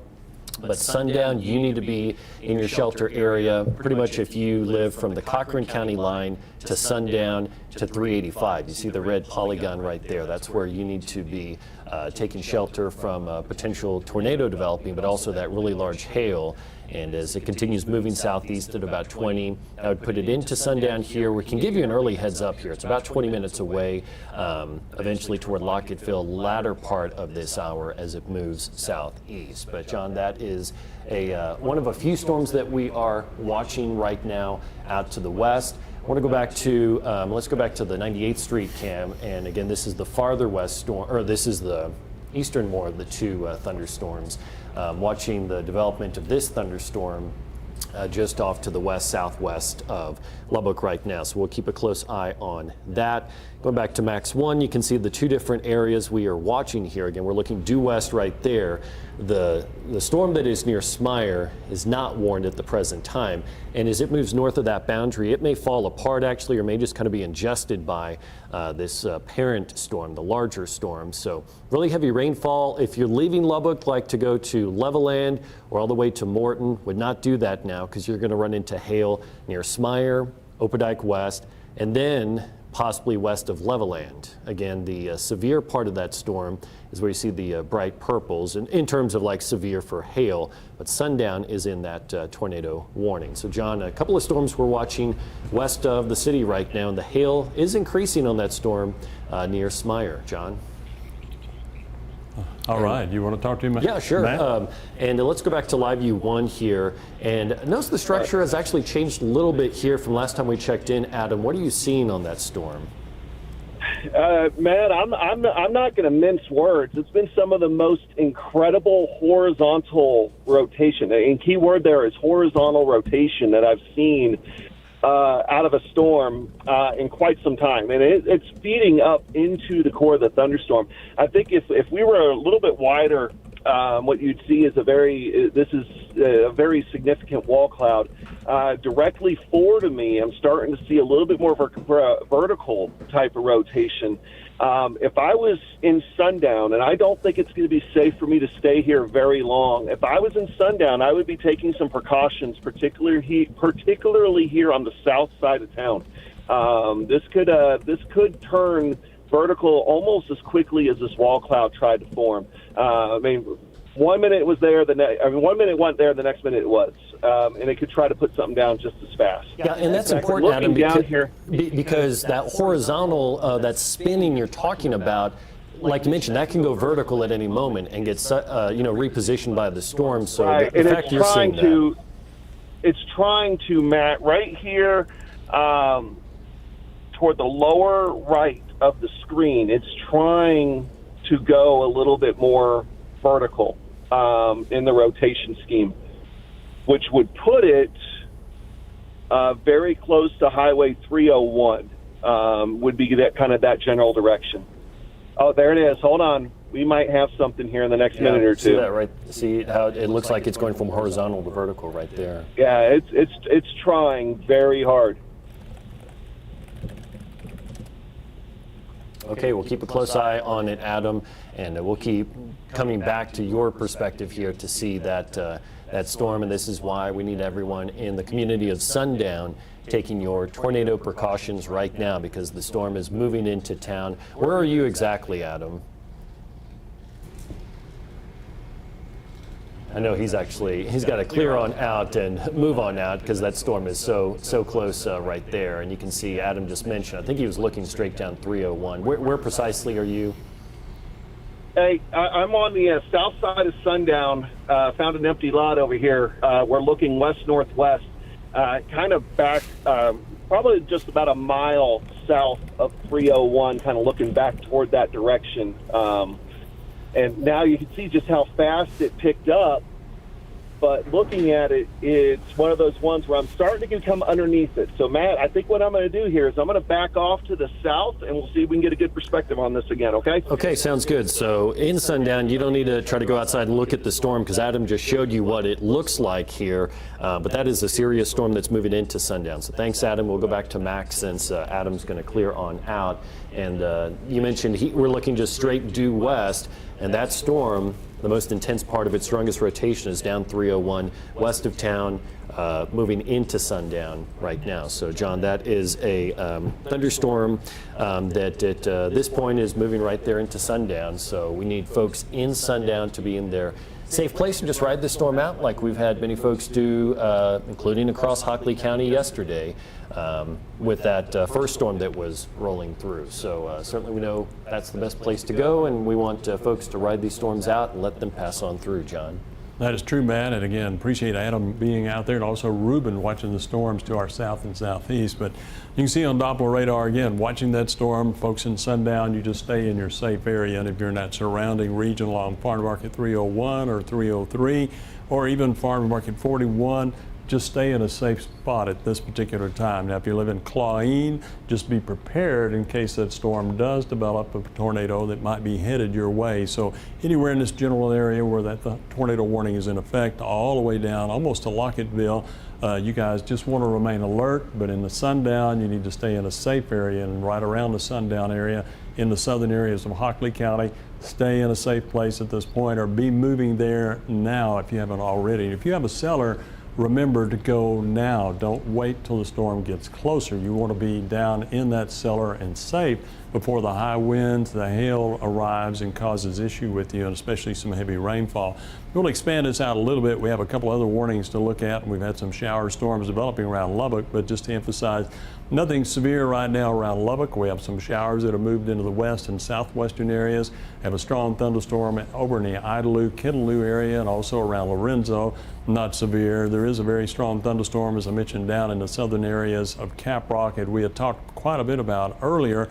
So that's making its way through Caprock, and that storm continues to hang in there, moving southeast. The Weather Service just really expanded the warning all the way over to Dickens and Spur, and all the way down, reaching into Kent County, northeastern Garza County. A little bit of maybe a hook trying to form on that, but look at the large hail. This is a thunderstorm warning. It is not a tornado warning. However, may have winds of at least 70 miles an hour with this storm, according to the National Weather Service. And look at the large area of hail coverage, obviously from small to very intense size towards the core of that storm. That is just southeast of 207. So that likely rolled through the areas of Caprock earlier and Canyon Valley right now. May have just brushed Canyon Valley, but it could be headed for Calgary. And remember, for all you boaters out there, you want to be off of the lake. I hope you're off of the lake by now. And there's the community of Calgary. Northeastern areas of Garza County. Be ready. These storms, again, are working towards you to the southeast or right mover there. Going to have a little bit of a storm joining this storm. We'll see how that changes the structure of that thunderstorm, but nothing severe around Lubbock. Still have a flood warning from some pockets of maybe rainfall there along Interstate 27. Back to the northwest, we haven't talked about it in a while because we're focused on this tornadic storm, but up in the areas around Littlefield, really northwest of Littlefield, a severe thunderstorm still located, hitting the Muleshoe area, but the strongest part of the storm right down here in Bailey County. Some circulation may be occurring there. You can see some hail. You can see that storm tracking over towards Sudan. There is a warning in effect for Sudan. Two storms are merging there. Also, it's headed for the Earth community, likely could impact Spring Lake. At this point, it's most likely winds of 60 to 70 miles an hour, maybe stronger. And obviously you can tell the hail with the purple colors, and when Shania adds the actual indication of the hail, you'll see that west and back to the northwest. So that is northwest of Baileyboro where the hail is located. This is 214 reaching into Muleshoe. There's some shower and storm activity over Muleshoe right now. This entire cluster moving towards Sudan and over Sudan, actually basically at this point trying to edge into that town. Might impact Beck, but I think it's generally going east. Some of these may turn a little bit southeast. Then you can see a storm going towards Spring Lake and Earth. That means it'll work its way possibly along 70 towards Olton and other communities and Corey. All right, let's take a live look here. All right, now is this going to be over in Bailey County? Oh yeah, all right.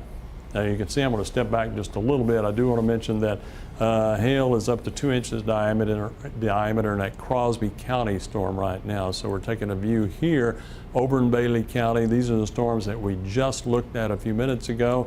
You're given a view of the base of this to see what's going on. We know that radar is indicating some large hail. indicating potentially strong winds with that. So again, have chasers on that, and we also have Adam, obviously, and then we have Ruben out to the east with Natalie. So those folks are watching the Crosby County areas east of Lubbock. So trying to cover most of the South Plains. Yeah, Matt. So we're looking here at the live picture in Bailey County, this thunderstorm west of Sudan. We can go from what the perspective is. I mean, we're seeing the storm organize. It's been strengthening over the last few minutes. That's the perspective right here. Over on the streaming computer, I can show you what the thunderstorm is actually doing right now. So again, this is northwest of Littlefield. It's south of Muleshoe. And over the last few minutes, we've noticed the hook isn't quite as pronounced, but something else that's happened that has occurred over the last couple of times that we've watched thunderstorms move across the area is you can see how the shower down on the southern part kind of popped up, and it gets ingested into that. It blows up right there. It gets ingested into the main storm. So the hook isn't quite as organized as a few minutes ago, but I think it's going to cycle back through. As far as the rotation on it, right over Needmore is where we're seeing increased rotation. Green is moving toward Lubbock, red is moving away, and I should say increased. Meant to say a few scans ago we saw that the increase in the rotation was present. I think as it ingested that shower, it's probably going to weaken just a little bit. But what's ahead of it is still a place where you would expect storms to ramp up. So that's the current state of that storm. It's probably going to cycle back through and will become more severe, and that's why the severe warning is in place for, let me see the estimate on that thunderstorm is showing the potential for 2-inch hail and 60-mile-per-hour wind. So it brings that hail threat, including what's over Sudan right now. And latest update has been, let me see here. Let's go back to the west and show you. That's the one storm we have to the northwest right now, near Needmore and Sudan. And then we have the second storm, a couple different storms we're watching down here near Sudan and also near Smyre and Shallow Water. So let's go back to meteorologist Adam Young with the latest update on the thunderstorm just southwest of Sundown. What do you have, Adam? Well, first of all, I don't know if you saw that, but when you're chasing folks, let's be careful on these roads, okay? Anyway, so what we have is, I mean, you can see out the window is we had a few times where it looks to be more landspout activity. I know some people are going to get excited and try to call it a tornado. I'm not quite sure it was, but it was a pretty significant landspout there for a little bit. Now, the good news is that it looks like the primary area that we've been looking at here, really, it almost kind of broke apart and then reformed on the east side of Sundown. So I think Sundown, and now you're not going to escape, in some cases, the hail and stuff like that, but I think the main tornadic threat is past, which is good news. But you can see that still has a very kind of menacing shape to it. And so that's going to be something to be keeping an eye on still here as that storm continues to track off to the west. Or east, rather. Excuse me, east. Okay. Well, thanks for the update there, Adam, as he's keeping an eye on that storm. And he right now, you can see that's the perspective from, he's just southwest of Sundown, outside of Sundown. So he's watching that storm closely. It is why we still want everyone in Sundown in southwestern and southern Hockley County to be safe in your safe place, because the storm itself is, that strong rotation is moving over Sundown right now. So that's the storm we're watching right there near Sundown at the present time. John? And so at this point, sorry about that, we'll come back here to the current perspective on Max right here showing south of 1585 near Sundown. That's where we are seeing the rotation with this storm. We're going to go back to live view to show you the live perspective on this storm. And this is what Adam mentioned, that he was that Adam wanted to talk again. He mentioned he's noticed what may have been a landspout from this thunderstorm.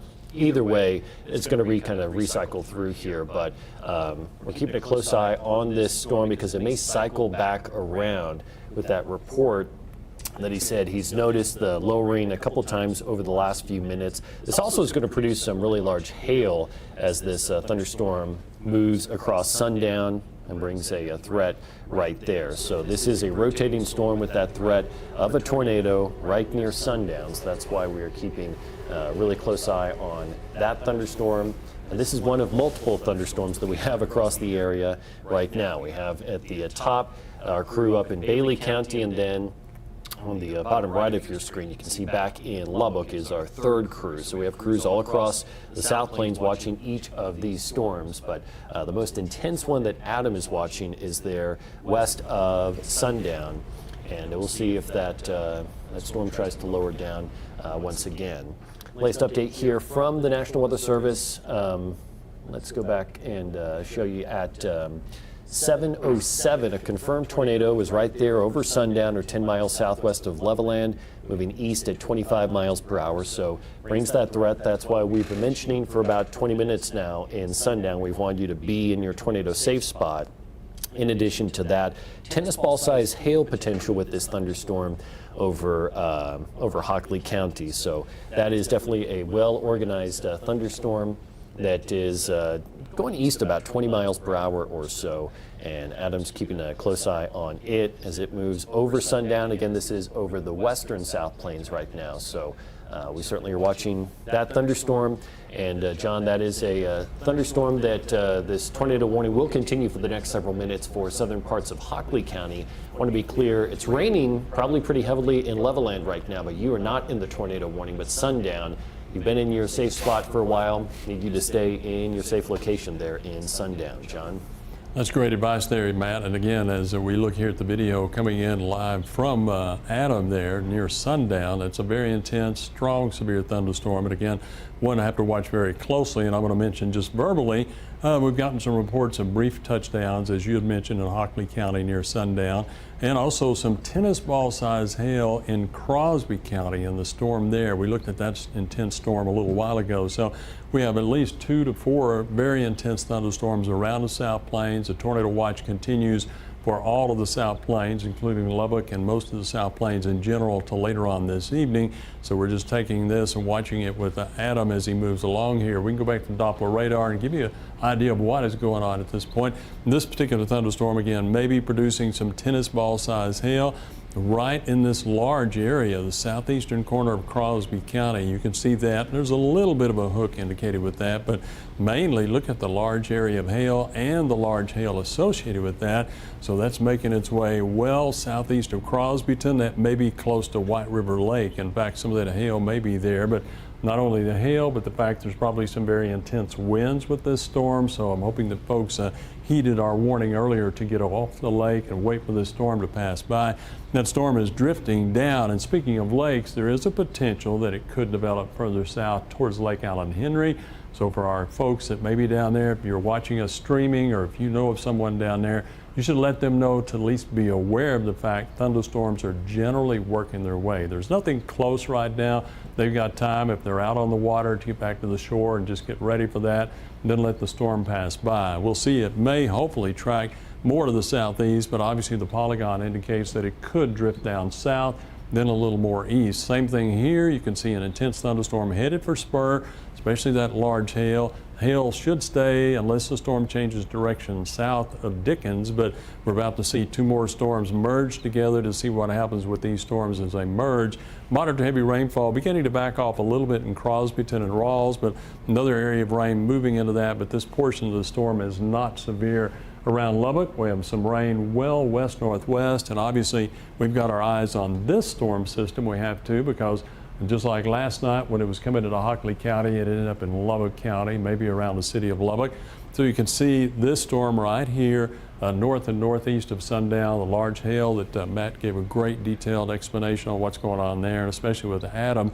That storm is working east. If we put a tracker on that, we're going to do like we did last night. And again, we're not trying to scare you. We just want to let folks know in Lubbock County, the storm is headed this way. Now, there's no confirmed tornado on the ground now, but there have been reports of one touchdown occasionally, or a couple of reports really. So the storm, if it stays on this track, will be tracking into southern areas of Lubbock County. That doesn't mean it's going to impact Lubbock, but that's what we've got going on right now, just to give a long-range version. And I say that because Friday night, a lot of folks are out, a lot of activities going on. Just want to make you aware of where this storm will be tracking as it comes towards you. And you can see indications, obviously Ropesville and Wolford, they're right in the path of the storm there. Eventually, maybe towards Slayton and Lorenzo, but this is so far out. This is just a very, very general guide of what could happen. All of the focus right now, though, continues to be here in and around sundown. Folks have to remain very safe. Yeah, Matt. If we go over to the streaming computer, I'm curious to see what's going to happen over the next couple of minutes, because there's an outflow boundary moving through and it's intersecting the thunderstorm right now. See this line that's coming up right there, move through Lubbock and now is about to Ropesville. Sometimes when you have an outflow like that, it can increase the rotation of a storm.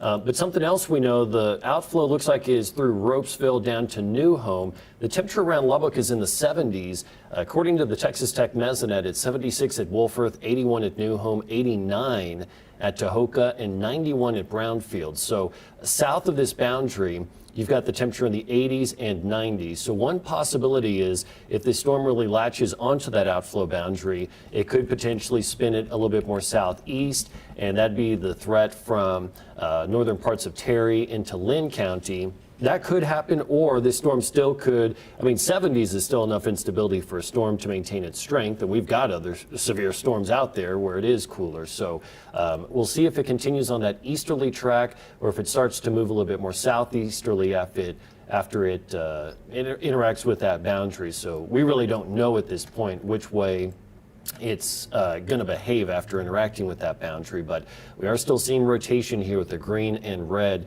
coming together east of sundown, moving toward Clawson. So it's about to cross over 385 in southern Crosby County, or southern Hockley County. And again, this is south of Levelland, but still some really big hail just south of Levelland along 385. John? That's true there, Matt. And again, that hail that's west-southwest you're just pointing out there might catch the city of Levelland if the storm stays on that eastward track. So we'll watch for that. Just be aware of that. There could be some hail, but the largest hail and most of the hail really just to the west and then southwest of Levelland, but some of that may make its way in the southern part of the city there as it moves through that region. But folks, anywhere in this general area where the warning is still in effect, you need to be in a safe place, especially down at Lockettville, especially along 385, depending on what happens with this storm as that boundary works its way through the region. And again, that's the boundary that moved through Lubbock earlier. I believe we got Adam now. We'll go to him and see what he says is going on here. Adam? Yeah, trying to adjust the camera here so it's a little bit more centered. But I have seen now a few circulations on the ground. I can't confirm if they're actually tornadoes or as opposed to landspouts because the base of the cloud's kind of obscured. Either this thing's just a monster landspout producer, or it's continuing to spin.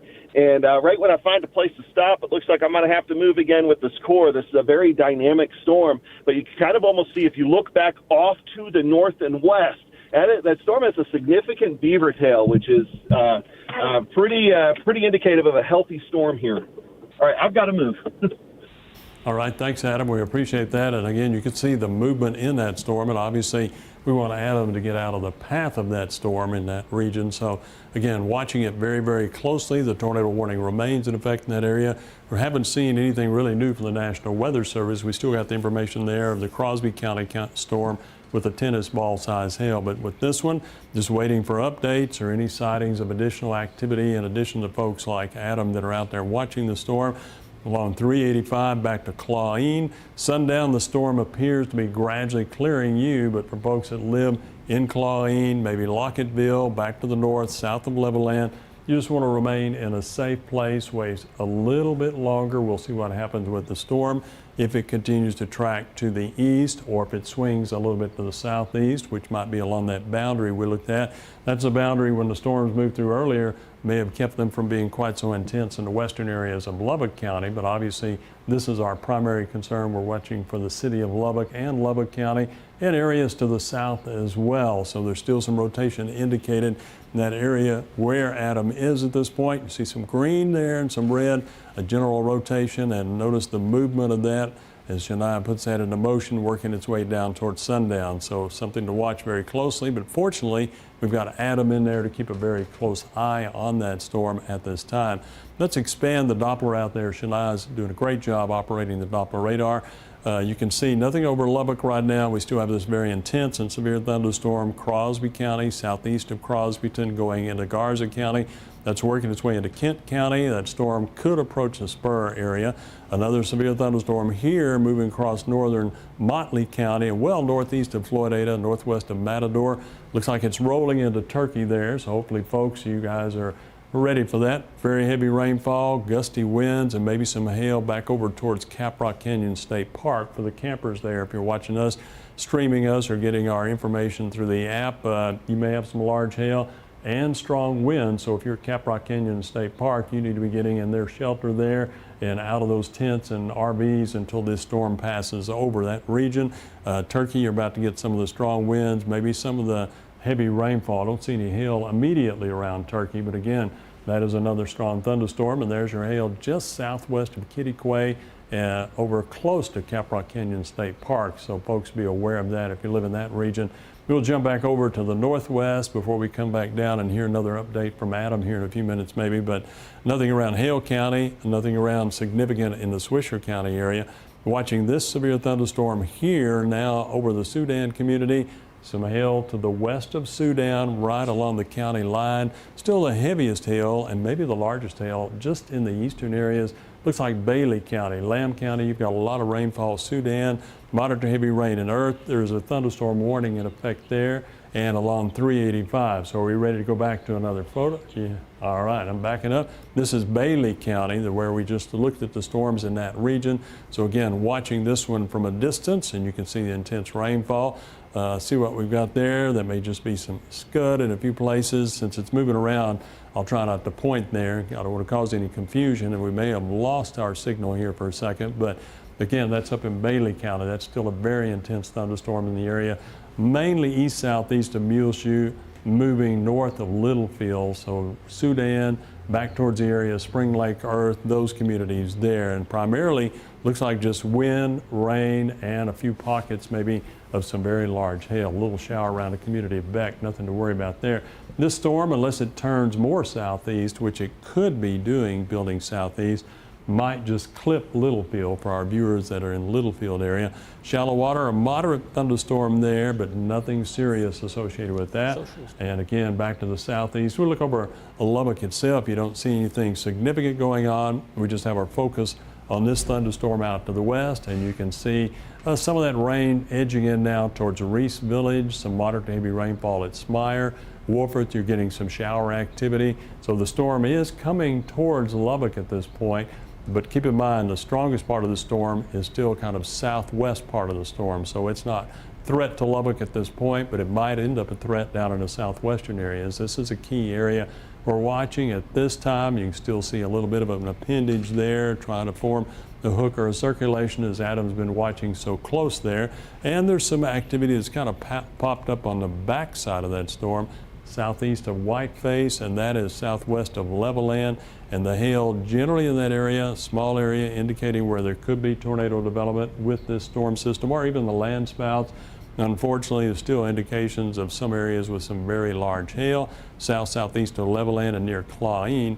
And let's see here, Weather Service reporting chaser reports of a tornado southeast of Sundown right now. Reports about 8 miles west of Ropesville. So there's Sundown, and here's Lockettville, here's Clawine, and let me back up a little bit here. Here's Ropesville. So it's indicated reports of a tornado southeast of Sundown right now. Southeast of Sundown right now. We'll wait and see if that's correct or not.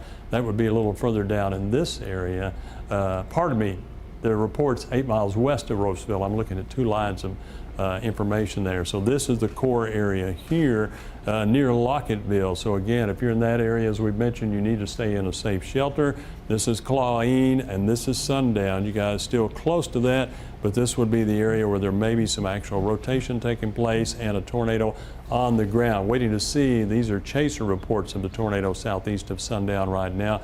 So it's making its way through that region. So folks in this region, southeast of Sundown, be aware of that along 385. So getting those reports at the current time, watching this storm very closely as it moves slowly away from Sundown. Warning still in effect in Clawine.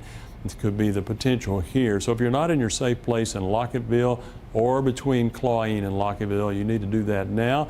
There's a new tornado warning coming out for Hockley County. It will include Ropesville, and it will include the community of Meadows. So sundown, hopefully that storm is clearing you. Clawine, the storm is in general area view. Lockettville, now we'll be focusing as that storm moves in towards the Ropesville area, back along Highway 62. Now you guys need to be thinking about where your safe area is. We'll wait to see where the polygon is, indicating where that storm will track as it heads on into Lubbock County. That's going to be along Farm to Market 41. So here's 1585 for reference point there.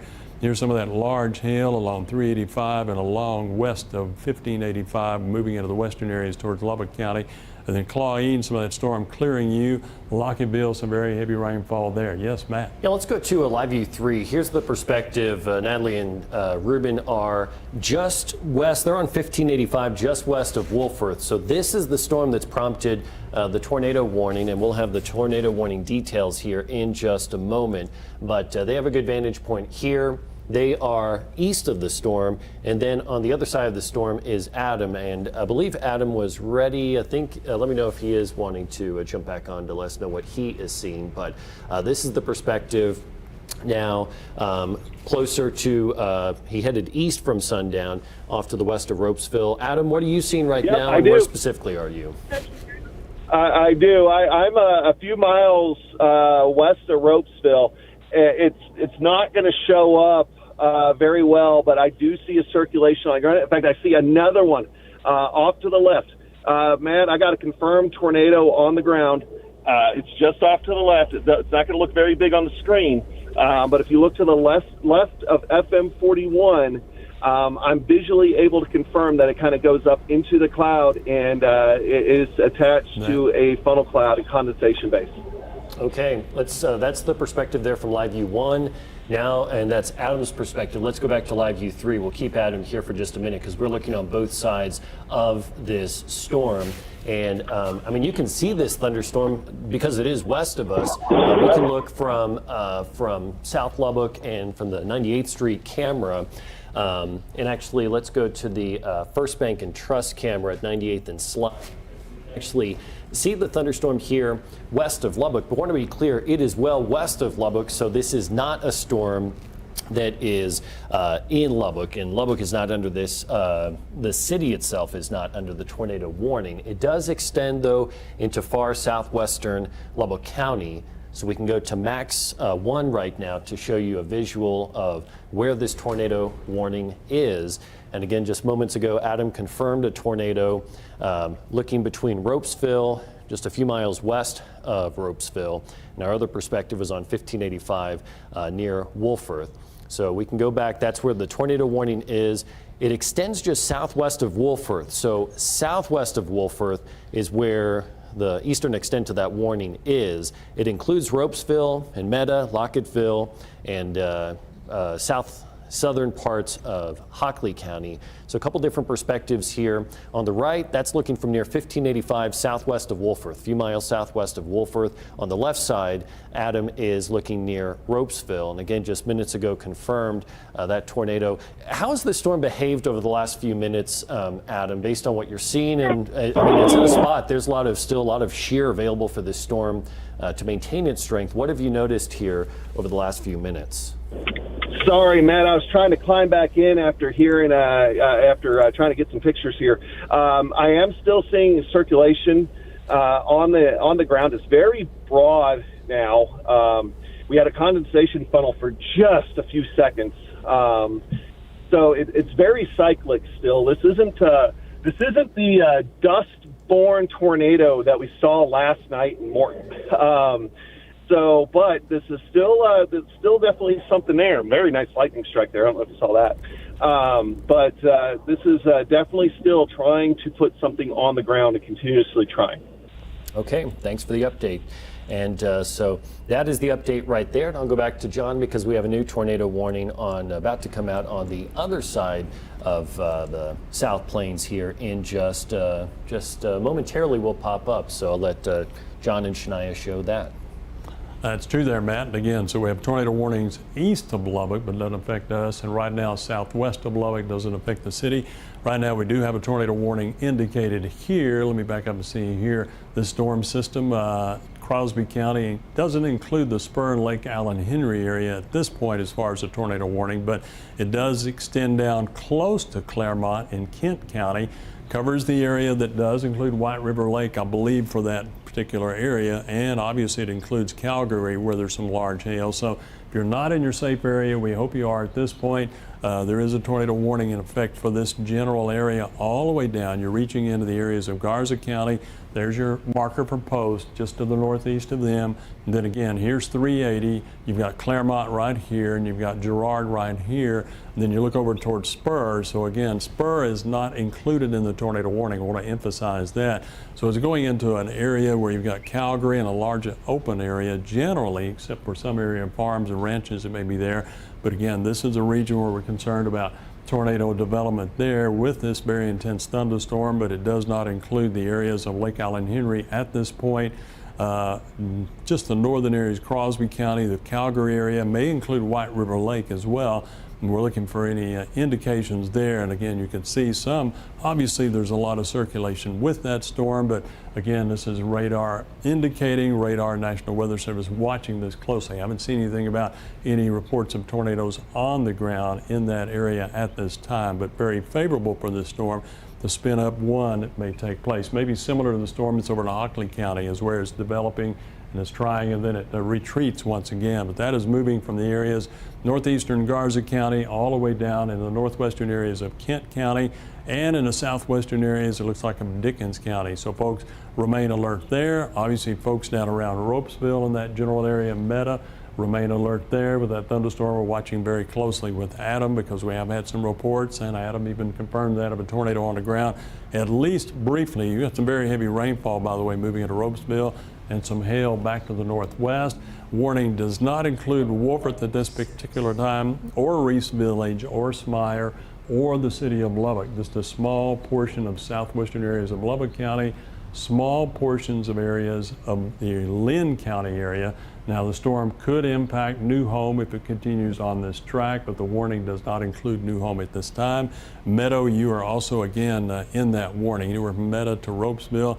That's because of the circulation and where this storm continues to drift a little more to the south and a little more to the southeast. So quite a dangerous storm there. And I do want to update you on another thunderstorm here. It looks like over Lamb County, maybe some tennis ball size hail. That's that storm that's been persistent coming out of Bailey County. Now it's in the Lamb County area, working its way around the Sudan area. So again, it looks like possibly some tennis ball size hail. I'm assuming they're referring to this area here northeast of Beck and southeast of Sudan. So that's along Highway 84. So very intense thunderstorm here, not tornadic at this point, but maybe some large hail, maybe some very heavy rainfall, strong winds obviously with that. And it could track, since a polygon now is switching a little bit more east and southeast. Folks in Littlefield, you may have that strong storm moving in. Folks, obviously it reaches up to around Spring Lake and Earth, and sounds like we've got another thunderstorm developing over the city of Lubbock. So I don't know if we have a tower cam that indicates that or not, but you can see some rain edging in here, and you can see part of that storm that's produced the tornadoes is edging up to Wolford. So we're probably hearing the thunder associated with that, and Smyer. So that's making its way into the city, but right now it's not a threat to the city. The concern is west and southwest of Wolford, and back a little bit further to the southwest. Yeah, and John, this has been a storm that produced a lot of lightning, so we always want to alleviate concerns when we can. Shania is showing you right there, we've had a bunch of lightning strikes, and it's barely raining here. Lightning can strike well in advance of a storm. I know it's concerning, especially what we just went through last night with that storm and the fact that there is a tornado warning for southwestern Lubbock County. I want to make it clear that the city of Lubbock is not under any sort of warning right now. We're going to have to watch and see how this thunderstorm behaves. You need to be alert here in Lubbock, but I know it's thundering out there. My dog hates the sound of thunder. I know you may be concerned with that sound right now, but we will always want to let you know where the storms are, when the threat is, and where it is not. We don't have a warning for the city right now. We have multiple vantage points on the storm.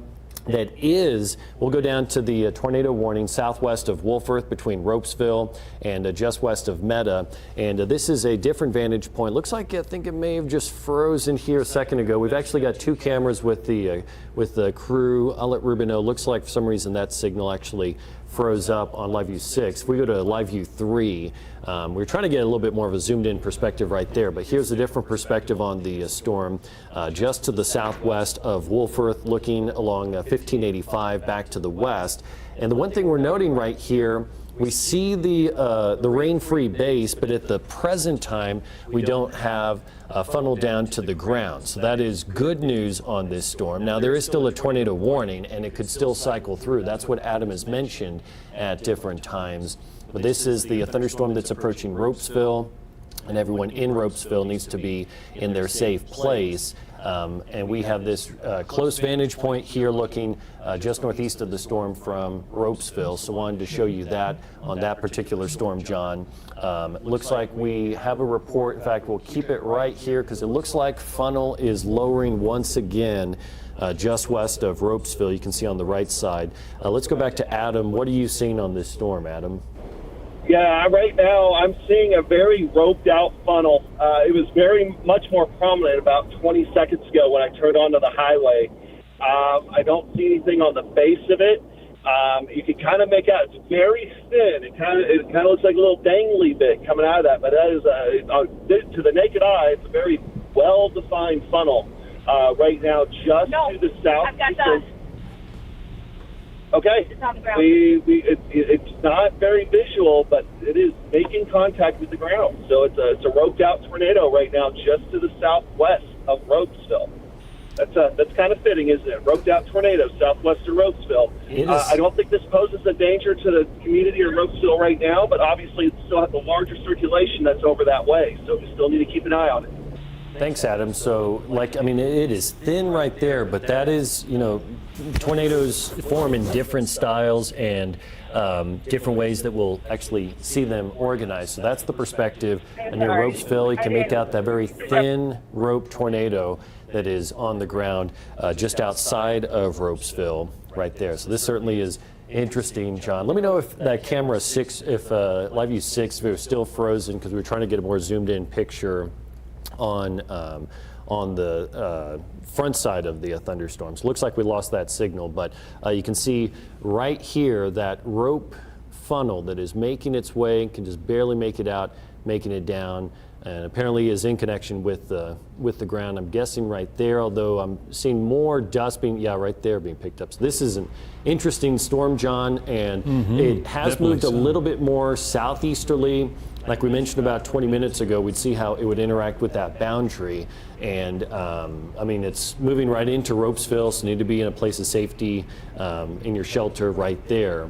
But we have multiple vantage points on this storm, so we will continue watching it closely, John, here. At least for the city, if it continues moving southeast, it would pass south of the city of Lubbock. But southwest Lubbock County is in that tornado warning, John.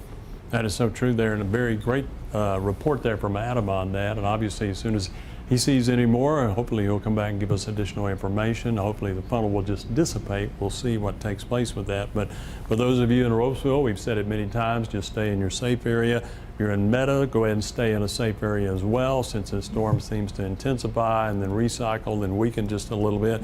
But again, you need to be very cautious of that, so stay in a safe place. Keep in mind the warning does extend, but does not include Wolforth, but does extend into the southwestern portions of Lubbock County.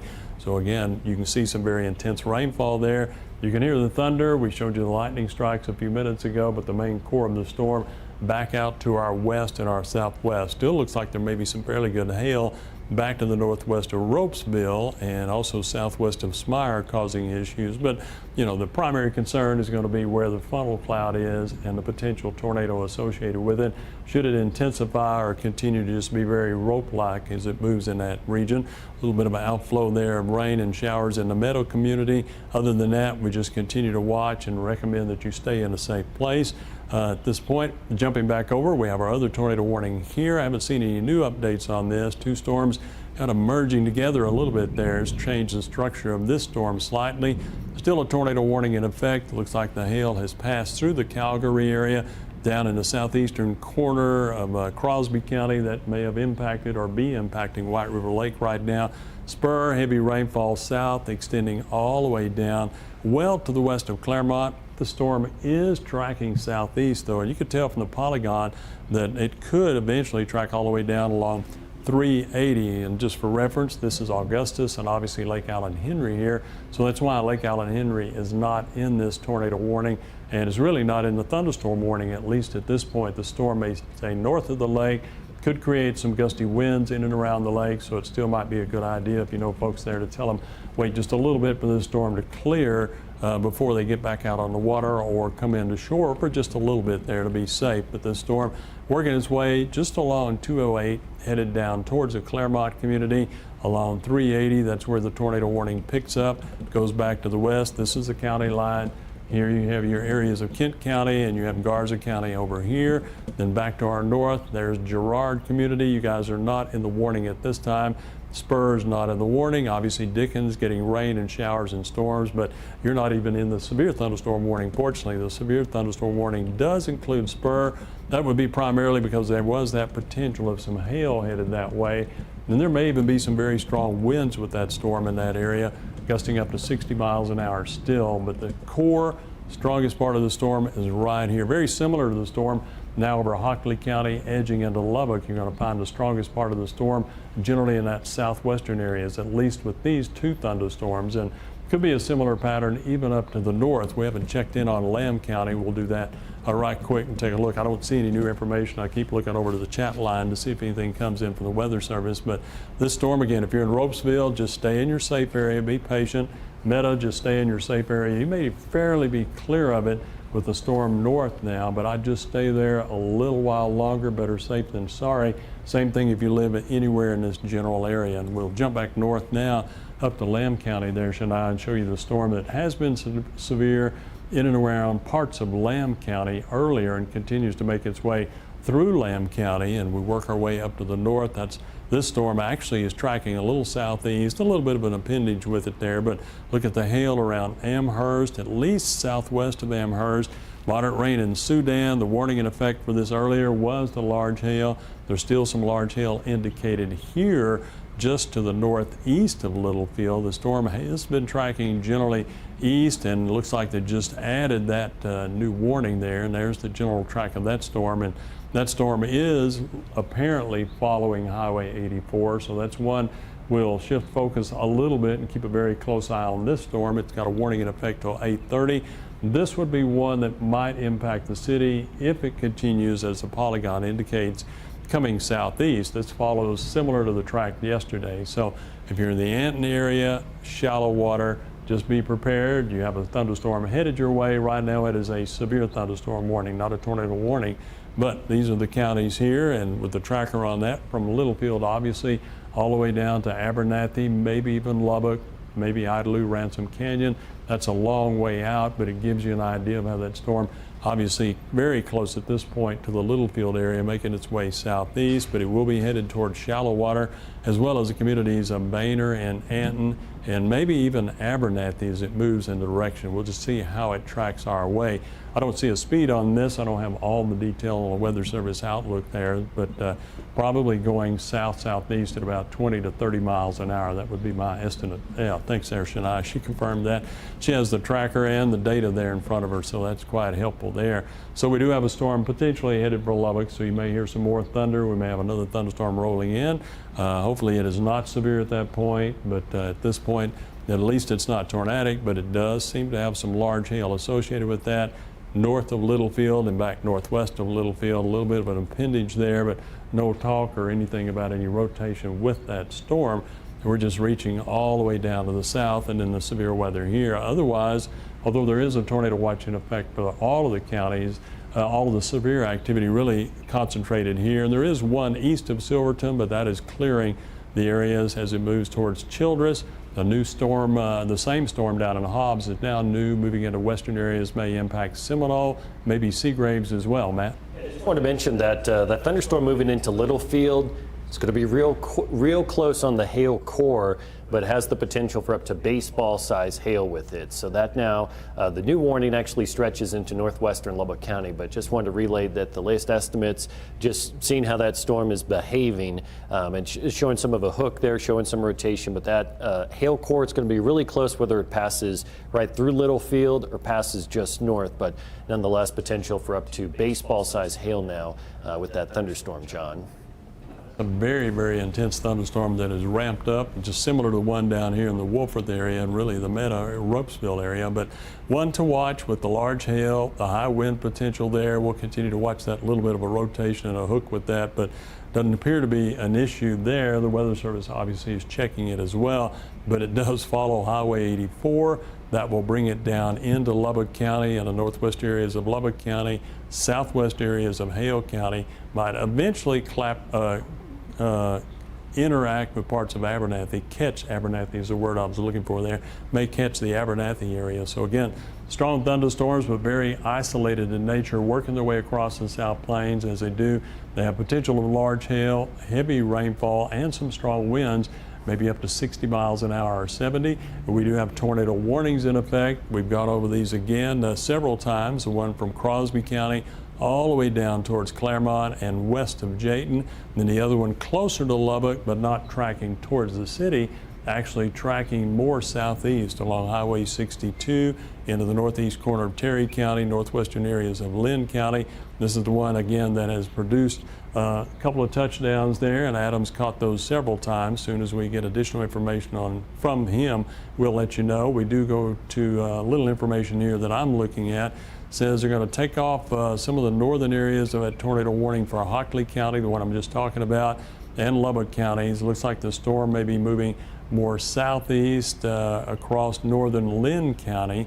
Looks like most of the tornado threat, according to the National Weather Service and the data here on the chat line, the tornado threat may be more over northern Lynn County now versus the area around Meta or Ropesville. So in a way, that's positive because that means it's kind of shifting southeast, but that means for folks in New Home, particularly if you live along the county line here of Terry County as well as Lynn County, this is the area where there could be some development. You can see some green and red indicating some rotation there, a little bit of movement there.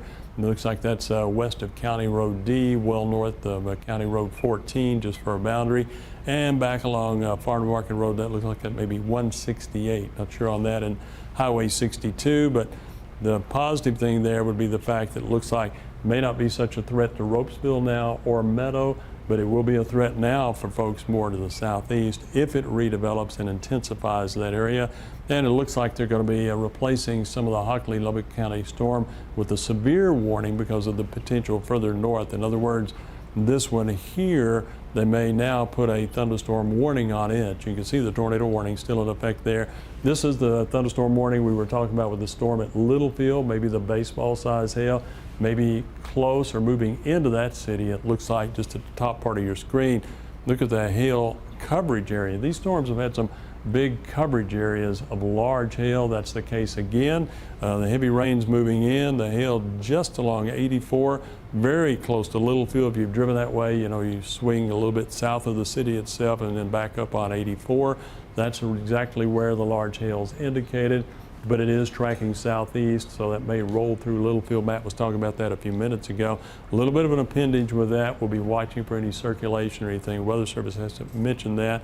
And again, that warning extending all the way down to Anton and the northwest areas of Lubbock County, also back in the southwestern areas of Hale County. So very intense thunderstorm, a severe thunderstorm occurring there. Storm is not that strong in shallow water at this point. You can see some heavy rain, though, around Spire, west of Carlisle, moderate heavy rainfall moving into the southwest part of the loop. I don't know if there's anything visual. I see you looking at the cameras there, Matt.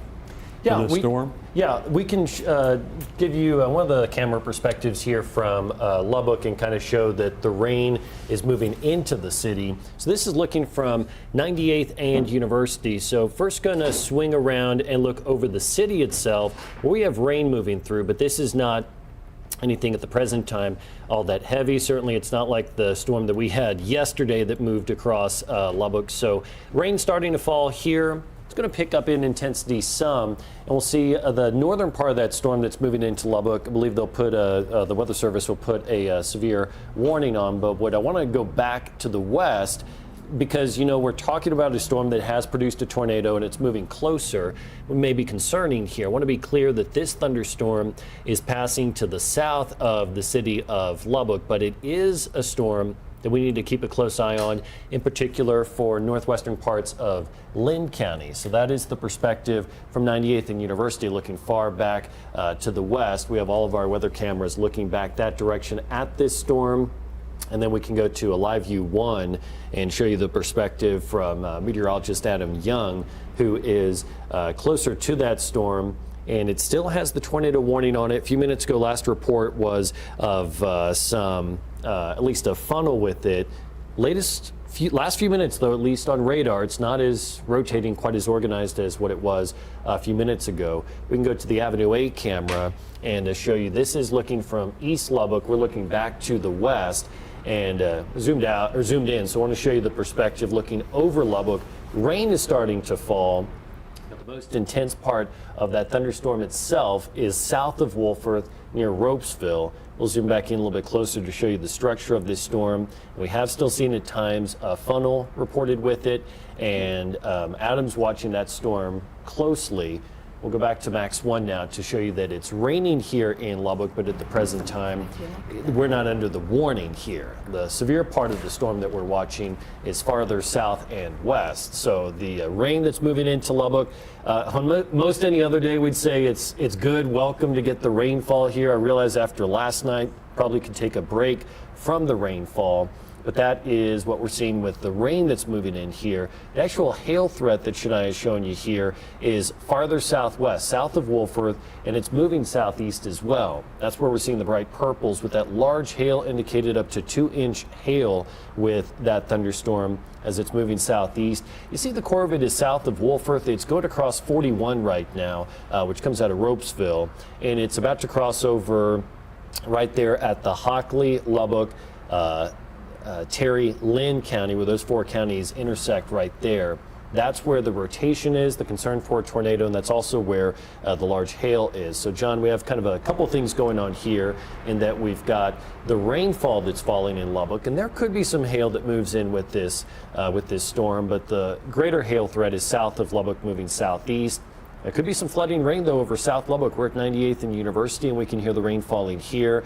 It's heavier as you go down south from Loop 88 down to Woodrow Road and down to FM 41. So that tornado warning continues down that direction for southwestern Lubbock, as well as southwestern Lubbock and northwestern parts of Lynn County, as well as northeastern Terry and southeastern Hockley. John? All right, thanks, Matt. Appreciate that. And I'll just start, since we're on a wide view of the camera here, of our Doppler radar. There is still a severe thunderstorm down in the Hobbs area, moving to the east. Potential 1-inch size hail or larger with that. It is tracking east towards Seminole, may track towards the Seagraves area as well. That's down in Gaines County. And that storm is being watched closely by the National Weather Service in Midland. They cover all of these southern counties here, but that is a severe thunderstorm. Nothing tornadic being reported with that, but there may likely be some large hail. Shania zoomed in there. You can see a little bit of that large hail actually northeast of Hobbs, and we've said that a lot.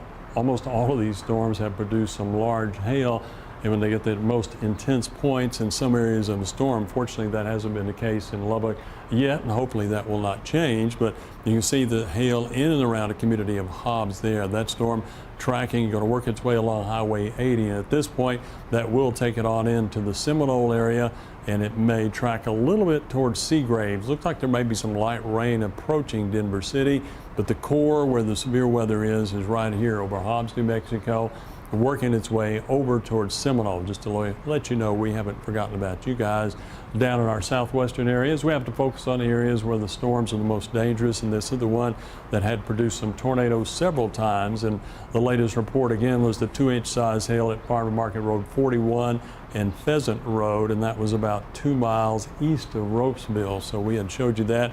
Look at the intense lightning. I know we're still hearing some thunder in Lubbock, but most of the lightning right around the core of that storm as it moves into Lynn County. So this is a very intense, strong thunderstorm still in that region around the areas, easing away gradually from Meta. It's just to the northeast of Meta. And look at the intense lightning a little bit closer to southwest Lubbock. And if you have outdoor activities and where you're out and about in outdoor activities, maybe if you're at New Home, Wilson, Slayton area, you really probably need to be going inside because the storm's producing some lightning that's well ahead of it, and you've got the intense wind that will come with this storm, potentially some hail as well. So can you say that again there, Tony? Sorry. I didn't quite catch that, but you can see. All right, Adam, let's go to Adam here.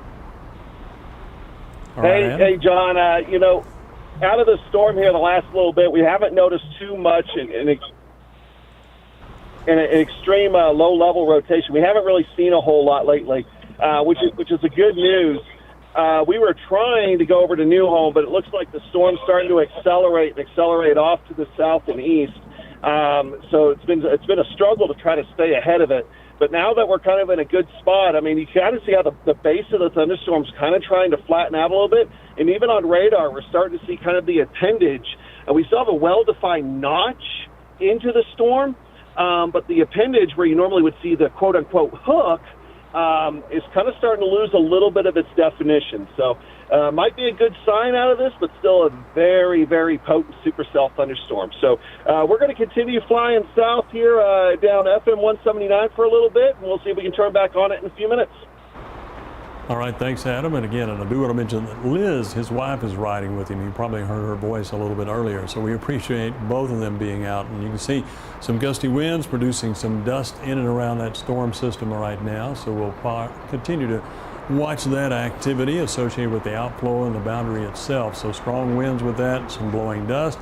Still two areas where the tornado warnings remain in effect. The storm system that Adam is watching, so it looks like things may be improving a little bit there. It's going more to the southeast, but it is moving into Lynn County. And then you've got the other tornado warning still in effect here, making its way into Kent County. That's close to the communities of Claremont.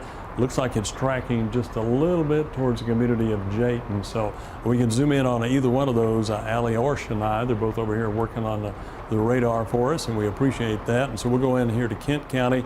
Notice right here, there was a little bit of an appendage there, but this is an area where there may be strong winds, and that's just within the boundary of that tornado warning. We'll be waiting to see if maybe they change that boundary or not, and that's along 208. Reaching back to Spur, not under the tornado warning, but moderate to heavy rainfall. Then you go down south, looks like the warning has been expanded to the east. I was going to see if there's anything new coming in.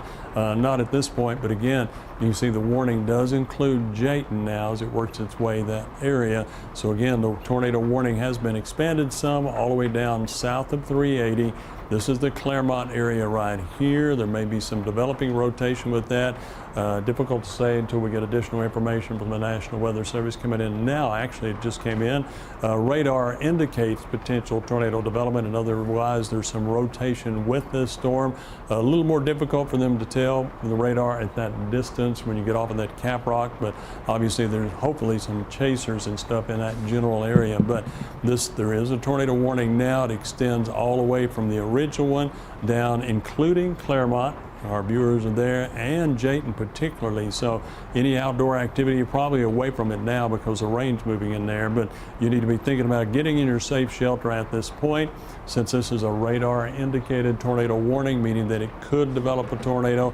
Just to be on the safe side, let's make sure that you get inside a safe area. And we haven't talked about that in a little while, so I'll turn to Shania here right quick, and if you can, we'll let her get her microphone there, but we'll have her give us an update on what's going on. The safe areas inside the house are the best places. Obviously, basement and cellar are your top positions if you've got one. But if you want to make sure that you know where you're safe, you want to make sure you go inside the building and you get prepared that way. And I believe we've got Allie going to give us an update here. Allie's joined us this evening. Allie? Yes, for your tornado safety tips, you want to put as many walls between you and the outside of your home as possible. with tornadoes, the highest risk for your life is going to be those deadly projectiles. So you definitely want to put as many walls in between you and the outside as possible. So get into your innermost room, middle of your home or building, just underground if possible. If not, get to the lowest floor. Don't stay on the higher floor, on the second or third floor. So you want to get to the first floor, cover yourself with pillows, blankets. Mattresses are definitely an option. If you have a helmet, grab it. Make sure you are putting on those tennis shoes is always a good idea, just so you're not stepping on any potential debris if you have to go, if you are outside, definitely come inside. You want to get on the lowest floor as possible. And again, just put as many walls between you and the outside as possible. You want to definitely take those tornado precaution safety tips. All right, thank you, Allie. Certainly appreciate that, and for coming in and helping us with this busy night for us, with severe storms still occurring down southeast of Lubbock, one just south of Lubbock. We've got rain in Lubbock right now, and moderate at this point, but the severe part of the storm so far staying south of us. We're watching closely the thunderstorm up to the north, but still a tornado warning. Keep in mind for the area from Meadow to New Home. The biggest threat, though, is over in Lynn County now. Not so much around Meta or Ropesville, but down in the northwest corners of Lynn County. So folks in New Home, you guys are under a thunderstorm warning, not under a tornado warning, but you know the storm is obviously headed your way. So potential of strong winds and some large hail, very heavy rainfall, frequent lightning, typical things you're going to find with a strong thunderstorm. So that warning, again, in effect all the way down, almost includes the Tahoka area. So that was just issued a little while ago, and some 2-inch size hail, by the way, with that. And looking at far eastern areas, well, this doesn't really include us, but there is a tornado warning in effect for 11 o'clock for the Childress area, but that's well to our northeast, doesn't affect us. I just noticed that on the chat line. This storm here includes the New Home area, almost Tahoka, but it's mainly headed for along Highway 87, all the way down in the northern areas of Lynn County. So that means it's tracking towards the community of Wilson. So as we've mentioned throughout the evening, you know, if you have outdoor activities going on now, and now these warnings are to your west and northwest, now's the time to get back in a house, car, or wait until the storms pass and then come out. We're not talking about tornado shelter for Wilson or New Home, just the fact a very intense thunderstorm, possibly some 2-inch size hail with that, some very strong winds, and we have moderate to heavy rainfall. You can hear it at KCBD here once again. Nothing on the scale that we had last night, hoping for no hail this time, but it looks like moderate rainfall here along, extending all the way down the interstate as it goes on down into parts of Lynn County and back in southwest Lubbock. And along 114, moderate heavy rainfall as well. There's not a warning for the city of Lubbock, but there is the warning south of Woodrow, back over to south of Wolford, all the way down in the Lynn County area. Notice the tornado warning has been lifted, so it's primarily hail now, high winds, heavy rainfall, flooding of those areas that flood very easily, especially if you had heavy rainfall last night. You're going to have some travel problems tonight, but there's still potential, at least a core of maybe some 2-inch size hail. That is well south of Wolford, and Allie just popped that up northwest of Lubbock, on northwest of New Home, right on the county line of Lubbock and Lynn County. Getting a report here of dime-size hail falling in New Home. That's from television station KAMR, I think out of Amarillo, so dime-size hail being reported with that. That's northwest of New Home. The track is probably going to bring that hail down into New Home. There may be some larger hail associated with that, as you can see with the brighter pink color here, right on the county line. So that gives you an idea of the hail there. You might just move to the north there, Allie. You can leave the hail tracker on, and we'll see if there's any hail indicated around Lubbock, but I think it's mostly rainfall. And then you'll pick up the thunderstorm warning at shallow water. We'll just go back up here. There is hail in the southeast corner of Lamb County. This is the pocket of hail that was baseball size earlier, Adam. Pardon me, Matt. Yeah, and if we can go to the streaming computer, I want to thank Danette for sharing this photo of the storm, or the video of the storm when it rolled through Lamb County. I believe this was back closer to 385 near Whitehall in Lamb County, but that was the hail you can see when it rolled through. A lot of hail with it. Not sure if this was Danette or Lelton they're chasing here. I always appreciate family sending video in. But that's some of the larger hail that we saw here just a little while ago in Lamb County. We can go to Live View 2, and I realize they actually just hopped back the repositioning. We just want to show real quick if we can get to Live View. Looks like they're going back inside the vehicle. They're repositioning. So we'll go back to them in just a few minutes. But we do have a crew in. Okay, we can go now to Live View 2 and show you our crew that is near Anton. That is still an impressive hail-producing storm that's moving to the southeast, pretty much coming down Highway 84. And it is moving down southeast. So this is a thunderstorm. They're near Anton right now, and this is a severe thunderstorm warning that has the potential for up to tennis ball size hail. At 8 o'clock, a severe storm is located 5 miles southwest of Spade or 6 miles east of Littlefield, moving southeast at 30 miles per hour. So they're in Anton. That storm is pretty much coming down 84. So large hail with that storm, and we'll see if it can hold together. If the rain that's over Lubbock now maybe limits some of the instability, we would hope that'll eventually get down our direction. But again, this is the perspective near Anton. On Live View 3, you can see our crew that is in shallow water, because we know that storm is eventually going to move towards shallow water. So they are watching the storm as well. As it moves eventually into northwestern Lubbock County. The severe warning itself goes right about to shallow water, but you're still a few miles away. The severe warning itself goes until 8:30. So by about 8:30 is when we would expect it in closer to shallow water.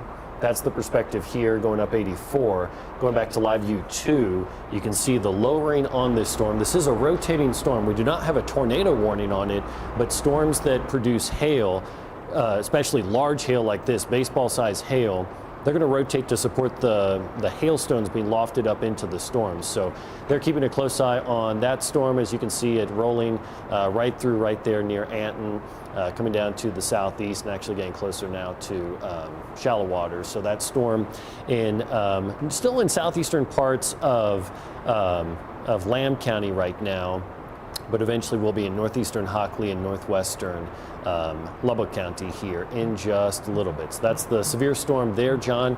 I know we've got storms every other direction, and it's raining heavily over South Lubbock, but I want to be clear, we do not have a warning over the city of Lubbock right now. We can go to the Avenue A tower cam and show you just the perspective of second night in a row of a storm that has been moving through the city here and bringing the heavy rainfall that is moving across generally the southern part of the city. We're looking from 56th and Avenue A looking to the west. Now we'll turn this back around a little bit more to the south to see the core of the storm that again is just south of Lubbock. Now we're looking down 87. And keep in mind, with all these storms out there, it's going to be difficult to drive around. It's going to slow driving down. You need to slow down, but traffic can really back up. So with any of these severe storms out there, you do not want to try to be driving out there or driving through them. So we do have the rain falling here in Lubbock, John, but again, Lubbock is not under a severe warning, at least the city itself. But we are watching that storm to our northwest up near Anton coming out of Lamb County. John? All right, thanks, Matt. And you're speaking of rainfall. I'll just mention that here last night we had 1.4 inches in our Hartman Roofing rain gauge, so we've got more rain coming. There you can see a loop here as it goes through Lubbock and off of the Interstate 27, a heavy rainfall occurring. I do want to mention a couple of things. From Farm to Market Road 40 from Caprock to the edge of Caprock, making the road impossible. They've had very intense rainfall there. You can see, again, this is a live view from 56th and Avenue A, so we're looking down to the south. And another information coming in here, let's see here, nickel-sized hail falling down in New Home. So that's what we anticipated. There might be some hail occurring in the New Home area. We might zoom in here, Allie, into Lynn County and southern areas of Lubbock County. And that's that severe thunderstorm that was a tornado producer earlier. Now it's just producing hail and heavy rainfall. But if you'll notice that again, you can see that hail just along the county line. This is Lubbock County right here. This is Lynn County. The hail extending down. Some of that smaller hail getting into New Home at this point. That storm is tracking a little bit east to southeast. So some of that hail will impact New Home. And if you're traveling, you have to travel on 87. You may want to wait a little bit. If you're going to be traveling that way in the next 30 minutes, I would wait, because likely to see that hail passing over this area, and it may eventually get to Wilson. The warning just stops at about Wilson at this point. That'll be extended east if that storm continues to track in that general direction. So that's for the community of New Home and Woodrow as well. There's Highway 62. Now back to our east and southeast. We got a report here of winds in the community of Graham gusting to 61 miles an hour. That was right before 8 o'clock. There's still again the hail in the New Home area. We'll zoom out here a little bit, Allie, if you would.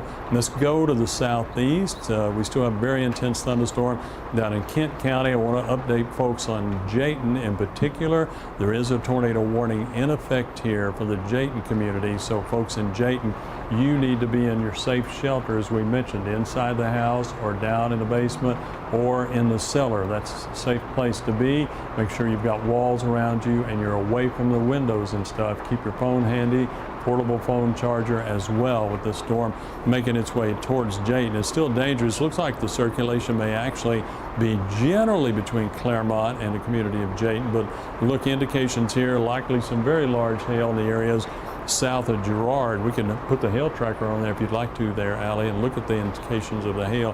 Haven't seen any current reports on that, but I'd estimate at least possibly tennis ball size hail. That is in that area. Fortunately, the heavier hail and larger hail is northeast of Claremont, but there's likely some hail near the city of Claremont, or maybe has fallen there. Then it's along down to Highway 70. It follows 380, and the hail now is just approaching the Jayton area. So folks in Jayton coming up on Highway 70, you may see some of that hail depending on how this storm tracks. Hopefully, if it stays on a southeast track, that large hail will avoid Jayton. But if you're in Jayton now, you may want to make sure whatever items you can protect outside, get them inside the house or the garage, because there may be some very large hail associated with it. And likely this storm is still very strong, but the rotation, it could be producing some very strong winds in addition to that. So it's a large area of hail towards the Jayton area, and you see the red and green here indicating, but you don't see anything like maybe a little bit there of circulation, and a little brighter area here where there may be some rotation. But again, just watching that generally. There's been no reports of any recent reports of tornadoes or anything with this. Been the large hail, but a tornado warning remains in effect because it's radar indicated. So I don't know if there's anybody on the ground visually other than law enforcement in that area that might report that. But again, just one that we have to tell you to stay in a safe place when it's being indicated by radar. And so again, this is a radar indicated storm that has the potential for developing possibly a tornado. None reported at this point. And then that would be generally, looks like southwest of Jayton and northeast of Claremont, and broad area of rotation with that storm. Further north, heavy rainfall. You can see the outline. There is a flood warning in effect all the way from the area from near Jayton back up to almost Highway 82, all the way back to south of Crosbyton, back down north of Post, reaching all the way back down into the Jayton area. So this is a very intense thunderstorm that has produced a lot of rainfall, slowly making its way in the region. So there'll be flooding of low-lying areas, farm to market roads, items such as that. So you'll want to avoid those muddy areas if you can, especially going into the evening hours, and then assess the situation coming up tomorrow morning. That's what's going on to the east. Watching this storm very closely. Back towards Lubbock, we're still watching the thunderstorm up in Lamb County. It was initially headed towards Lubbock, Matt, but it looks like it may be staying north. I know you have some comments there. Yeah, it looks like it may be moving a little bit more eastward, and we're going to take a couple of live looks on this storm in just a moment. I want to show you, let's go to Max 2 and show you over the southwestern South Plains and southeast New Mexico. A new severe thunderstorm warning has been issued for Gaines County, and it includes Seminole. So the eastern extent of that warning is Seminole, but this is a storm that you can see has just pushed east of Hobbs and is along the state line. So it is moving off to the east at about 20 miles per hour. Here's a live look right now. Right in front of you is Covenant Health Hobbs. You can also see the rainbow that's been present for actually about the past 15-20 minutes or so as we're looking from near the racetrack back to the east, and you can see this storm. The severe storm is moving away from Hobbs off to the east, and again, this is a new severe warning that has come in for right here is for Gaines County, so it includes eastern parts of Lee County County and also Gaines County as well. That's the one storm that we are watching down over the southwestern South Plains. I want to come back over the northwestern South Plains and go up to Lamb County to show you a thunderstorm that is still has a bit of really large hail with it and still showing some rotation. It's on top, the hail is on top of Spade, and the storm is moving near Anton. We actually have a couple perspectives on it. We'll go to live view 3 and going up 84. Ruben and Natalie have been watching this storm and have noticed definitely the structure of it is a thunderstorm like you would expect to look like this. I mean, just how it's rotating, how it's supporting that large hail. It's backlit by, I mean, we're looking straight into the sun here at 8:12, so the sun lower on the horizon. I mean, it's still kind of a ways up there here in early June. But noting that lowering that we've been seeing on the left side of the screen here for the last little while. So this is a supercell that, like John just mentioned, was moving southeast. It's moved a little bit more easterly here over the last few minutes, moving southeast away from Littlefield and away from Anton, and really heavy rainfall right on top of Spade right now. This is moving into southwestern Hale County. Go back to Max 2 and show you where that hail core is, near Spade, southwest of Cotton Center. That's where we're seeing the largest hail indications right now. We'll actually put the hail tracker on this to show you that it's moving a little bit more east, southeast, I guess. You can see how it's kind of merged there into southwestern Hale County over the last few minutes. It's crossing the county line right now. So we do have definitely some large hail going across 54 as you go from east to Spade. Of course, 54 runs all the way back to the interstate right there. So the hail core itself may actually stay north of Roundup. Roundup is included in the severe warning, and the severe warning comes all the way down to right about to shallow water, but it has moved a little bit more easterly, due easterly over the last few minutes. So we are keeping a close eye on that storm, John. And then also just want to show that, yeah, we do have rainfall that's heavy over South Lubbock. Heaviest rain at this point has been south of about 114th Street. Scattered showers all around Lubbock. At times some lightning, and you can hear some of the thunder. Actually, I haven't heard much thunder here in the last 10 minutes or so over South Lubbock, but the heaviest rain associated with that is going to be along 1585 down to Woodrow Road, down to FM 41. The actual severe warning, you can see with all the colors here, can be a little bit difficult to make out. So the severe warning itself is just south of Woodrow. It includes New Home, it includes Wilson. That's a severe thunderstorm warning that goes here until 8:45 for the potential for quarter-size hail and 60-mile-per-hour wind gusts. So like Adam has mentioned over the last little while, John, it was good news that he said, well, the way that it's cycling here looks like it was losing some of its punch from earlier when it produced tornadoes. So that's some good news, John. All right, thanks, Matt. We're going to turn to Adam now. Look at this great shot from Adam, and this is down towards Tahoka area. He's traveling down in Lynn County. This is a storm system, again, that had worked its way from Hockley County into Lynn County, so he's getting down south and the areas so he can take a look at this storm as it approaches that region. And again, a great shot with the sunset in the background, but watching here, and these are just generally low clouds, no reports that I know of anything touching down there, but just you see some of the low clouds along the horizon there. So a beautiful shot from Adam. We can't talk to him right now, but at least we're getting a visual on that down to our south. As far as here in Lubbock, rain continues to fall, some heavy amounts potentially in some of those low-lying areas. Keep in mind, we generally had amounts of 1 to maybe 2 inches from the storm system moving through the city last night. So we'll see how much rainfall we're getting out of this, especially in the southern areas of Lubbock County as it moves in. Let's go back to Doppler radar. And again, I know Matt's gone over a couple of things here, and we've got you pretty well up to date. It's still raining heavily in Lubbock. This storm system, again, tracking towards Abernathy. We'll be keeping a close eye on it. Still watching the storm here. Fortunately, no indications and no tornado warnings on this storm down in Gaines County, but it is drifting towards Seminole. May have some hail associated with that. It makes its way towards that region. Very intense, and most of the South Plains stays under a tornado watch, so that's why we're watching these storms so closely, and the fact that they can intensify and recycle, become quite strong quickly, and produce at least a potential tornado touchdown. So watching that one, a little bit of an appendage there, some pockets of hail. That is still slowly making its way towards Seminole, at least at the current time. Looks like we'll jump over to the east because I do have an update coming up from the National Weather Service over Kent County, increasing the hail size to tennis ball size hail, and they're going to modify the warning just a little bit. As you can see, it still does include Jayton. You still have some very large hail to your west. You need to be in your safe area in Jayton, inside the house or already in the cellar. Take action now if you haven't, because no confirmed tornado, but again, radar indicated on that. Looks like the tornado threat is just barely, but it is east of Claremont. As this core continues to track to the east, if it continues to move this way, it'll be moving out of our viewing area over towards, I think, Stonewall County. But we're very concerned about all of our viewers in Jayton. You need to be in a safe shelter just because of the fact there is the tornado warning in effect. Whether one's been confirmed or not, it's radar indicated, so that still makes it a dangerous storm. But it also indicates, Gerard, you are out of that warning for the time being, the tornado warning. Still under a flood warning. Obviously, there's been quite a bit of flooding in that area, so that's at least an improvement there.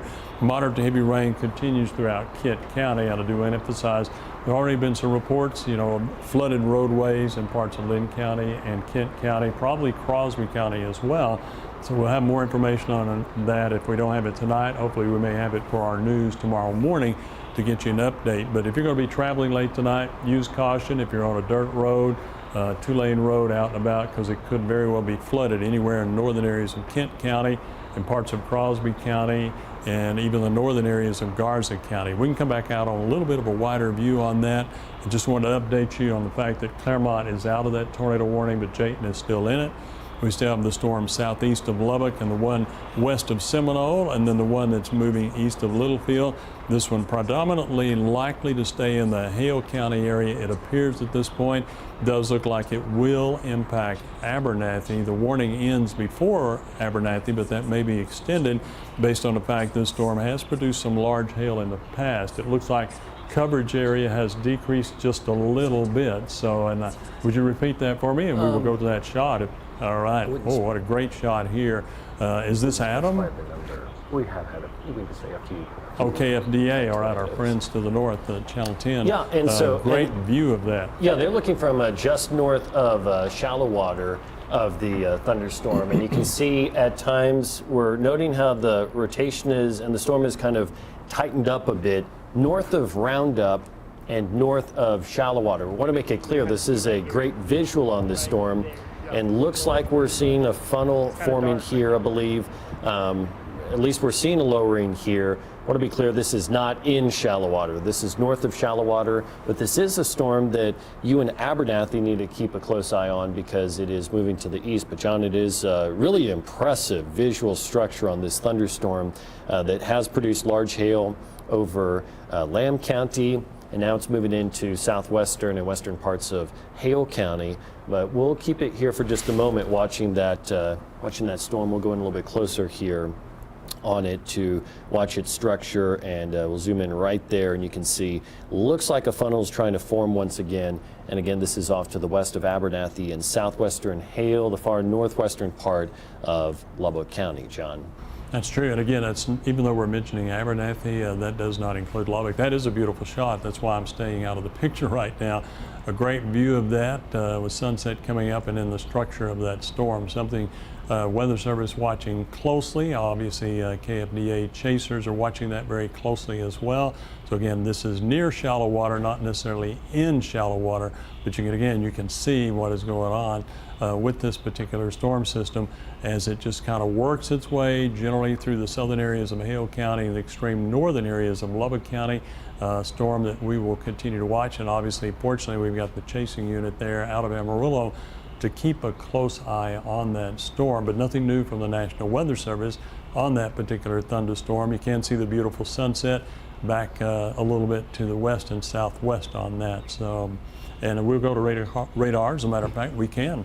And we'll bring you up to date. And again, this is a storm we're looking at right here with that view we just had. So that is northwest of Abernathy. That storm has been tracking east and southeast. So folks in and around Abernathy, you need to remain alert. Not a tornado warning on that, but again, a thunderstorm warning potential. Earlier, there was some very large hail associated with this storm when it was crossing the area close to Littlefield. and Spade, so there's still some pockets of hail with that. It is south of Corey. It looks like the hail size maintaining some very strong hail. That's just the eastern areas, just east in the western areas of Hale County. As you notice there, storm has cleared that region. Hail is well northwest of Anton, and the storm itself also down at shallow water, still under a severe thunderstorm warning there. Part of this storm, it looked initially like that storm might make its way down into Lubbock. As far as Lubbock, our rain is gradually moving out of the area. Indications of a little bit of hail just south of the county line that is north and especially east of New Home, kind of reaching over towards Wilson. I said a little bit there, but obviously it's a bigger coverage area there when you look at it closer from the hail tracker, and some large hail just west of Highway 87. So that's one, if nothing else, it's producing large hail, tracking a little bit east and going to the southeast as it makes its way through Lynn County. A good definition on that along the New Home area road reaching over towards Wilson, and there's Highway 87 just for our marker for you. A little bit of an appendage on that. We saw that with Adam watching that storm. He's down close to Tahoka, at least headed in that general direction, watching that storm very closely. See if it might intensify as it moves through the Lynn County area. And I'm going to back up just a little bit. This is Adam, and you can see from Tahoka the view of that storm. You can see a little bit of dust obviously around that storm and a little bit of the structure of that storm as we back up here, but no recent reports I'm reading over here other than I just got a report from Silverton from the National Weather Service.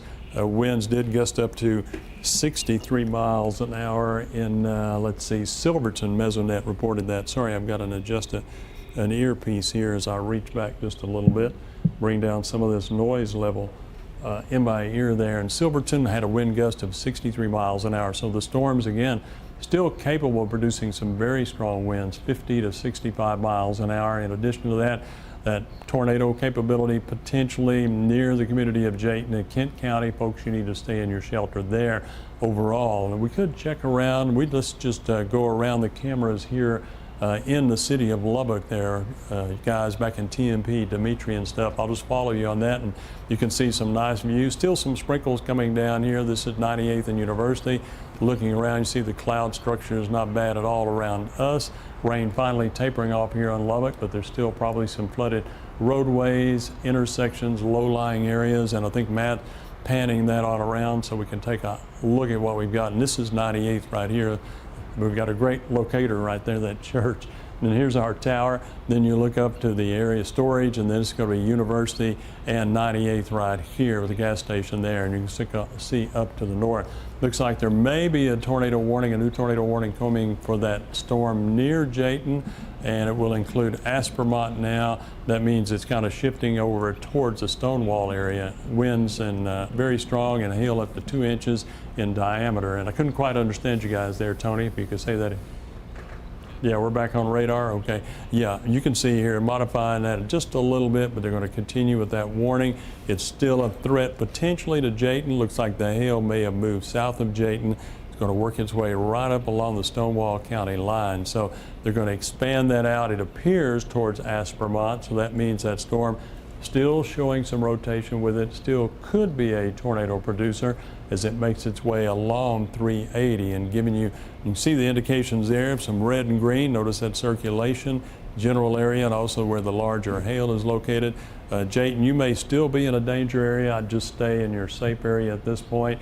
Anybody south of you obviously needs to be in a safe area, and just a little bit southwest to be safe. And I don't believe we have any viewers across the county line, but if we do, you guys need to be seeking shelter. And I know Aspermont is generally out of our viewing area, but if you live in this general area here, you need to be seeking shelter if you haven't already.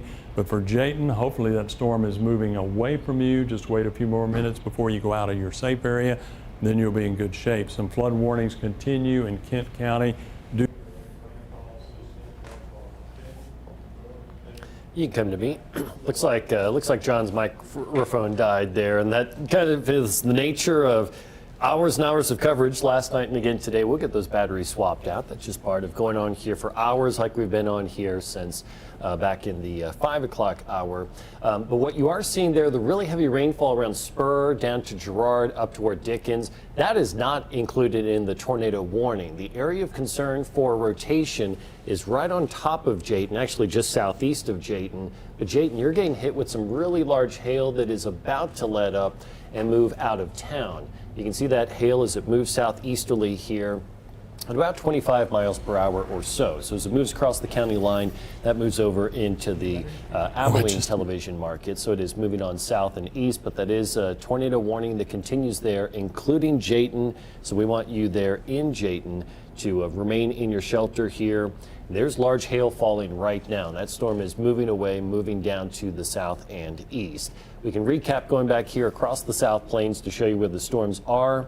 Rain has let up a bit here over South Lubbock, but elsewhere across the South Plains, we have scattered severe storms out there, including the one near Tahoka, the one just southwest of Seminole, and then we've got a couple of our chase units on the storm, observing the storm over southwestern Hale County. So that's where we've got each of these storms, John.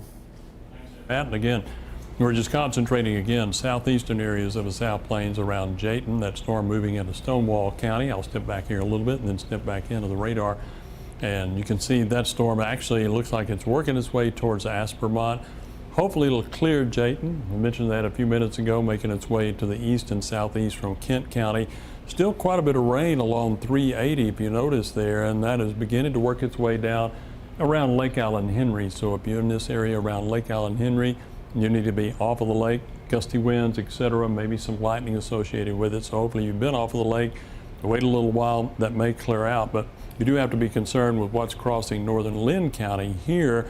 Still a little bit of a hook with this storm, maybe a little bit of hail occurring back here to our south near the areas, looks like just south of Lubbock, literally right on the Lubbock and Lynn County line. A little bit of hail indicated there. I want to say a little bit, not as far as coverage. Now the size may be anywhere from 2 inches or possibly larger. I'm just estimating on that. But you can see that near New Home, that is working its way towards the community of Wilson. But most of these storms have had hail associated with them as they move through the counties through the day. Fortunately, we haven't seen anything large in Lubbock today, but a few communities have. And there have been some other areas where it has been very large across our region. Let's expand the Doppler radar out here just a little bit. Let me get a sip of water here to kind of clear my throat. Yeah, and as you look across the South Plains, we're watching 3 different areas here. First, the one on the left side of your screen, larger picture right there. That's meteorologist Adam Young tracking near Tahoka. Meanwhile, we are watching with a couple vantage points the thunderstorm that is moving toward Abernathy right now. Say that again, Dimitri. We're watching the thunderstorm that is across. New severe warning has been issued for Abernathy and southern parts of Hale County. It stretches into northeastern Lubbock County, which got hit by that storm back about 5:30. So new severe thunderstorm warning until 9:30 for northern Lubbock County, southwestern Floyd, northwestern Crosby, and southern Hale County. Potential for golf ball size hail and 60-mile-per-hour wind. That's the new larger polygon you see that popped up just north of Lubbock. So south of Lubbock and north of Lubbock, we've got 2 different severe warnings out there. And those are both efficient hail producers. Let's go back to Live View 3 and show you the vantage point on 597. They're headed east. They're going toward Abernathy, and they're keeping a close eye on that storm. And it's a storm that has a history of producing some really large hail. The good news is it is a severe warning, but it is not as intense, at least at the current time on the hail estimate, as what we saw a little while earlier. Earlier was larger than 2.5-inch diameter. Still large hail, potential for golf ball size hail, and 60-mile-per-hour wind. The severe warning that goes until 9:30. We can go from this vantage point, go to Live View 2. Same storm, different side of the storm, or kind of a different angle to the backside of the thunderstorm. It's been a remarkable structure on this thunderstorm for the past couple of hours now. Now you can say that and say it looks really remarkable as far as the structure of it, but the problem is is that it is a thunderstorm that is producing some large hail. That's the storm north of Lubbock. Let's go south of Lubbock to Live View 1. And this is meteorologist Adam Young near Tahoka. He has a storm similar in structure. Note how the bell at the bottom of the storm, see how it's rotating around. Adam's taking a little bit closer look at the thunderstorm right there and taking a few photos. A lot of dust associated with this thunderstorm as well. And that's been the nature here over the past couple of days. These strong wind producing storms have kicked out a whole lot of dust. They've also ingested dust on the inflow. Severe thunderstorm warning continues for this storm that is 9 miles northwest of Tahoka. It's moving southeast at about 25 miles per hour. The hail core itself looks like it will avoid Tahoka. It's crossing 87 right now. So if you know anyone that's about to leave Lubbock to go north or south, I tell them don't try to drive up the interstate. You're going to run into the storm before you get to Abernathy. You may want to stop at New Deal if you know someone who is headed northbound. And then if you go southbound, you're going to run into the thunderstorm, this severe storm that you're looking at right now from near Tahoka. The hail core is crossing 87 right now, stretching about from the Lubbock-Lynn County line. The real core of itself is just south of there. So that's the perspective here on the live view. Adam is observing this storm. Let's go to radar, and Allie has shown that hail core that is passing from near New Home now toward Wilson, and we continue to get radar estimates here of some significantly large hail. The warning mentions at least golf ball size, but latest estimates on radar showing the potential for maybe larger than 2-inch diameter hail, and that's moving toward Wilson. It's moving from west to east, so that is some large hail indicated with that thunderstorm moving toward Wilson right now. Let's go back up to the north of Lubbock and show you the severe warning that's there, because we have this one near New Home, just north of Tahoka, near Wilson. We'll go from Lubbock and back to the north and show you the severe storm that is. There's some rain over southeast Lubbock, but it's northern Lubbock County included in the warning. Really, the core of this thunderstorm is just northwest of New Deal, moving toward Abernathy. It's moving east at about 20 miles per hour. So that's the vantage point, what we have on radar. We can tell you that hail is moving into Abernathy right now. We'll go back to Live View 2 and show you the vantage point, live look with that hail producing storm. This is the live look at the storm as it moves into Abernathy right now. And we can see it all the way from Lubbock. That's the vantage point just a few miles south of the storm, and a great vantage point on it. We have 2 different units watching this thunderstorm as it moves toward Abernathy. You can see that perspective on it right now. And this is a hail producer. It's got rotation on it to support the hail. It's not showing any tornadic signs right now, but it is still a thunderstorm that we're keeping a close eye on, because at times we have seen some lowerings with it. And that's, in fact, going to keep a close eye right here. Again, that is the storm that is moving toward Abernathy. I was trying to see if it might have been trying to form a funnel again. Looks like at this point it is not, but still, the structure on that storm is pretty impressive. We can go to the Avenue A camera where the rain has let up in central Lubbock. But just to give you a vantage point, looking from East Lubbock, we'll turn this back around to the north, and that is the storm that is north of Lubbock. You can note how it has that kind of bell curvature at the bottom of the storm itself. We're looking from Lubbock, like right in front of you here. We're going from 34th Street. Right there is downtown Lubbock. But this storm is way, way up to the north on the northern edge of Lubbock County. The warning itself extends about to the airport, and then the road that you take from the airport to the Idalou Highway stretches about from there toward Idalou and Lorenzo. But the storm itself, with this really remarkable structure, is the core of it is actually up closer to Abernathy, and Abernathy lies on the Lubbock-Hale County line. So that storm is moving east of that direction. We have a couple of crews closely watching that storm, because it looks like it is going to bring a pretty big impact of hail as it moves into Abernathy. We can go back to Live View 2. So this is the perspective here from Lubbock. Then we go to Live View 2, which shows you the storm itself with our crew that is just south of Abernathy, and remarkable structure on it. You can just see how dark it gets with that really heavy rainfall with that storm, and the whole lot of hail that's being produced with it as well. So that's a storm that we're keeping a close eye on, John, because that prompted the severe warning. Definitely is a thunderstorm that's packing a punch there toward Abernathy. John? These are amazing views, obviously, as you mentioned there, of these storms. I hate to step in front of the screen. They're so beautiful to watch here, but It looks surreal there, especially with the grass and the brown field and stuff. Looks like that field may need some rainfall, as a matter of fact. But the other areas around most of the South Plains have had a lot of rainfall. But just going to wait and let them pan around just a little bit to look at that storm. Great looking view there, but it is a severe thunderstorm. I have to remind you of that, as Matt has some large hail associated with that storm system as it continues to make its way across the southern areas of Hale County and staying just on the edge of Lubbock County, and the intense rainfall associated with that as well. Take a look at radar now. We'll bring you up to date on what's been going on. We still have the warning in effect, keep in mind, in the extreme southeastern areas of Kent County. It still includes the Jayton area, but it looks to me like the circulation is a little bit east and southeast of Jayton, so hopefully that storm is not a threat. Still some hail, though, you can see right along the line there, especially in Stonewall County. Just a little bit, though, back in Kent County. So it looks like hopefully they will drop that a little bit more and release Jayton from that. No reports recently that I've seen, and I've been watching the National Weather Service chat here, as far as any tornadoes around Jayton. Still some very heavy rainfall possibly, and maybe some little bit of flooding there. Gusty winds, might even be some small hail, but I think the larger hail really along 380 moving into Stonewall County, and that's what's indicated here on a hill tracker with the alley. Back towards Girard, not much going on. Maybe a few pockets, maybe where you see the heavier rainfall here, there may be some small hail in that activity along 380, and then maybe in the areas on both sides of 208. Even around Spur, it looks like moderate to heavy rainfall in the Dickens area.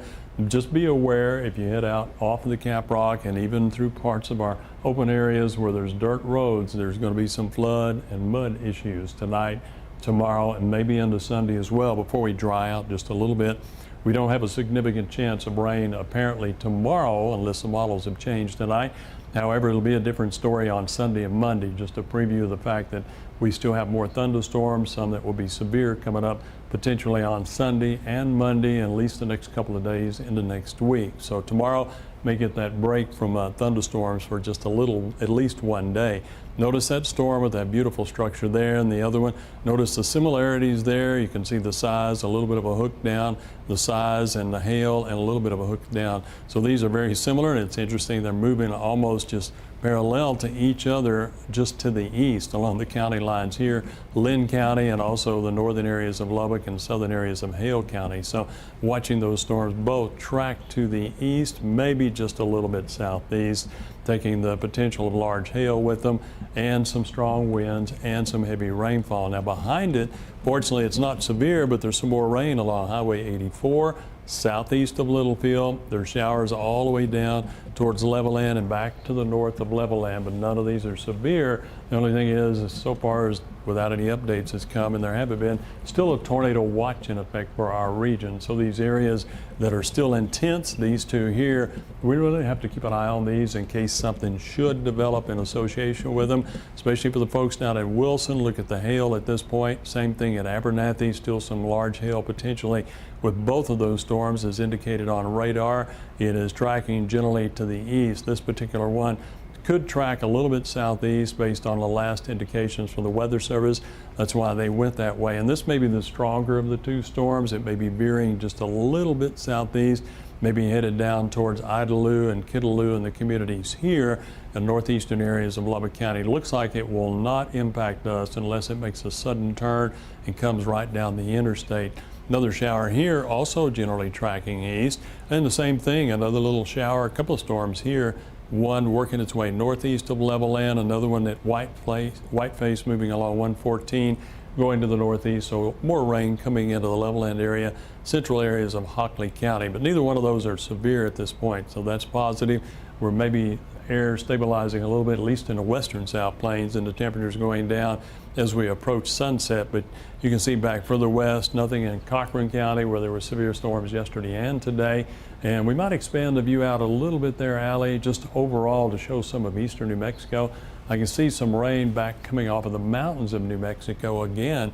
This is generally northeast of Roswell, so this will be activity that most likely could clip our northwestern areas, maybe head up towards the Texas Panhandle. We don't see anything severe right now. Hopefully that's just going to be rainfall that could occur maybe later on tonight if it holds together in the atmosphere here and tracks up towards the Panhandle.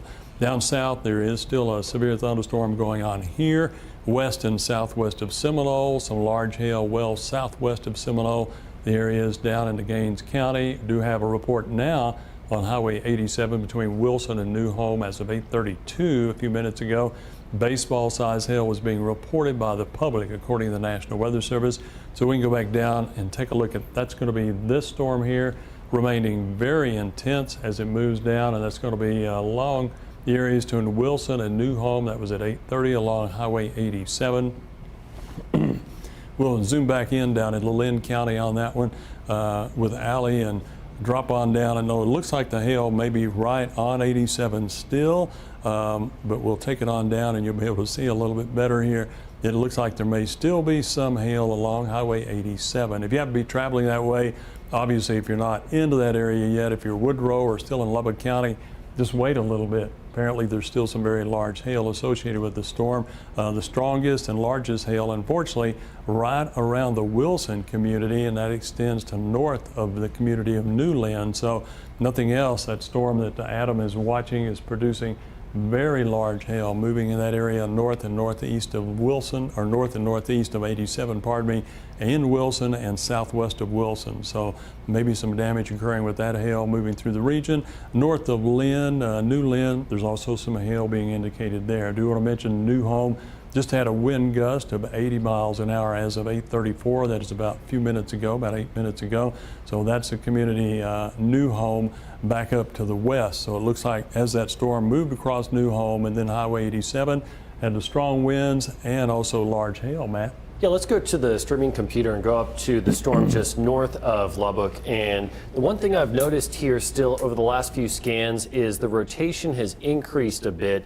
And this is the storm that we'll take a look at Live View 2 in just a moment. But we are still noting a hook echo here indicated between New Deal and Abernathy. So going to the velocity, green is wind coming in toward the radar site, which is just a couple of miles away. I'm not seeing a very tight couplet of reds and greens coming together, but I am seeing a significant strong wind indication. So this is likely a thunderstorm that is showing some pretty strong wind that's moving toward New Deal. So that's why in New Deal, you need to be prepared for this severe storm. The large hail is moving through Abernathy right now. So that's what it looks like here on radar.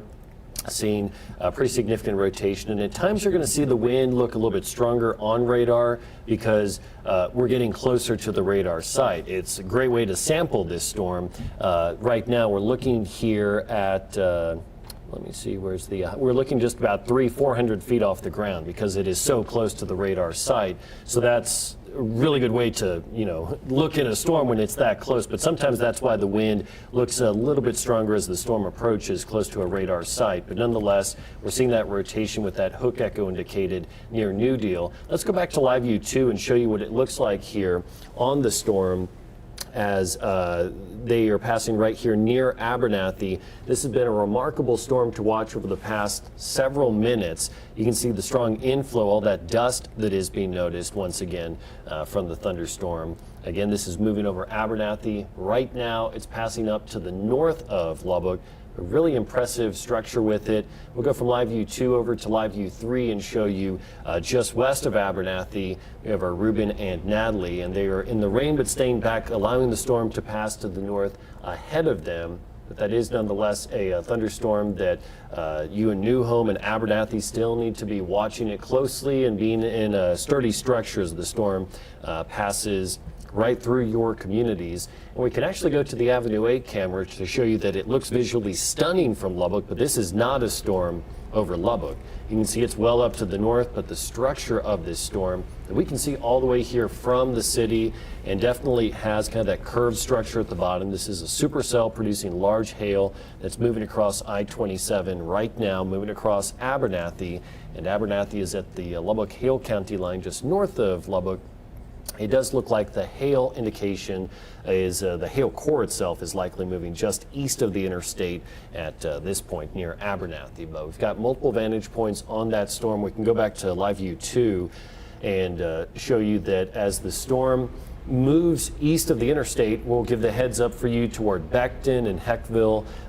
Maybe Idalou if the storm moves a little bit more southeasterly, but at this point, Idalou is included in the warning. Want to let you know about that, and it's a warning for the potential for golf ball size hail and 60-mile-per-hour wind. But the storm itself is over Abernathy and New Deal right now, moving to the east. So we can go back to the radar site and radar scan on Max 1 and show you the vantage point on it. And again, there were multiple people there. That was not someone driving who was running the camera and cooking a pizza at the same time. Multiple people in the crew right there. We do have a new additional development popping up near Levelland and Littlefield. Now, that is not any severe hail at this point, but it shows still we have an environment here that would support additional storm development over the next couple of hours.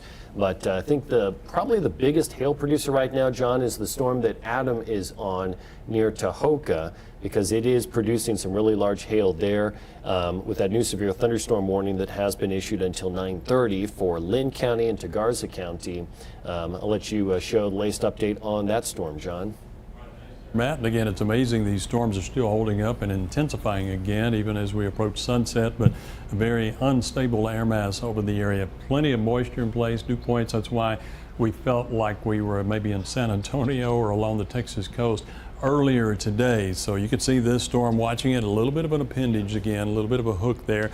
The heavy hail in and around Wilson, that's what we talked about a few minutes ago. I mentioned maybe some large hail just along 87 that impacted New Home, and Allie's indicating that large hail around Wilson all the way to the east. That storm drifting, and some of that hail is approaching the New Lynn area, and where you get a little bit of a hook or appendage with that storm as it rotates that region. This storm may produce those winds of at least 70 miles an hour, and it may, in addition to that, produce some 2-inch size hail. Now, the warning did not or does not include Tahoka because the storm is moving away from Tahoka. It's not a threat to O'Donnell at this point either, but it is a threat to the areas. Continues to be a problem in Wilson and impacting New Lynn somewhat, but it is working its way towards the areas of Garza County, towards Buenos, and along Highway 84, maybe even impacting Southland if it continues on this track. A little bit of an east, somewhat of a southeastward movement. That's the movement you've seen on most of these storms this evening, and the same thing yesterday. They may start out initially as going northeast, but then they may veer more east, and then maybe swing just a little bit more to the southeast. So that storm working its way slowly may impact Post. Now, whether or not it gets the large hail, we'll have to wait a little bit and see, but if it stays on that general trajectory, that might take it all the way down to Post. So for our viewers down in Post, you're not under the warning now, but I would advise you just go ahead and get the vehicles. Anything that you might be concerned about, strong winds and even some large hail, you want to make sure you protect those now before that storm gets any closer and the rain begins to move in. Hopefully these storms will start eventually weakening a little bit more, but still quite strong. More thunderstorm activity along 380 all the way down, looks like along Highway 208. Floater warning still in effect from northwest of Jayton. Unfortunately, things should be much better in the Jayton area, eastern areas of Kent County, and then the tornado warning is now out of that region. One little snippet there, eastern Kent County, where there's a little hail, but obviously the threat for tornado has moved away from Jayton and Claremont and Kent County in general. Getting some new development down here, though. Moderate to heavy rain over Claremont, may even be a little bit of hail indicated on Doppler radar there north of Claremont, but overall, we can zoom back out. We'll take a wide view and show what's going on across our region. A reminder again that we're still under a tornado watch. That's why we're watching a couple of these storms so closely, because of the intensity of these storms. We still have the severe thunderstorm in Gaines County working its way towards Seminole. Some moderate shower activity a little bit further north.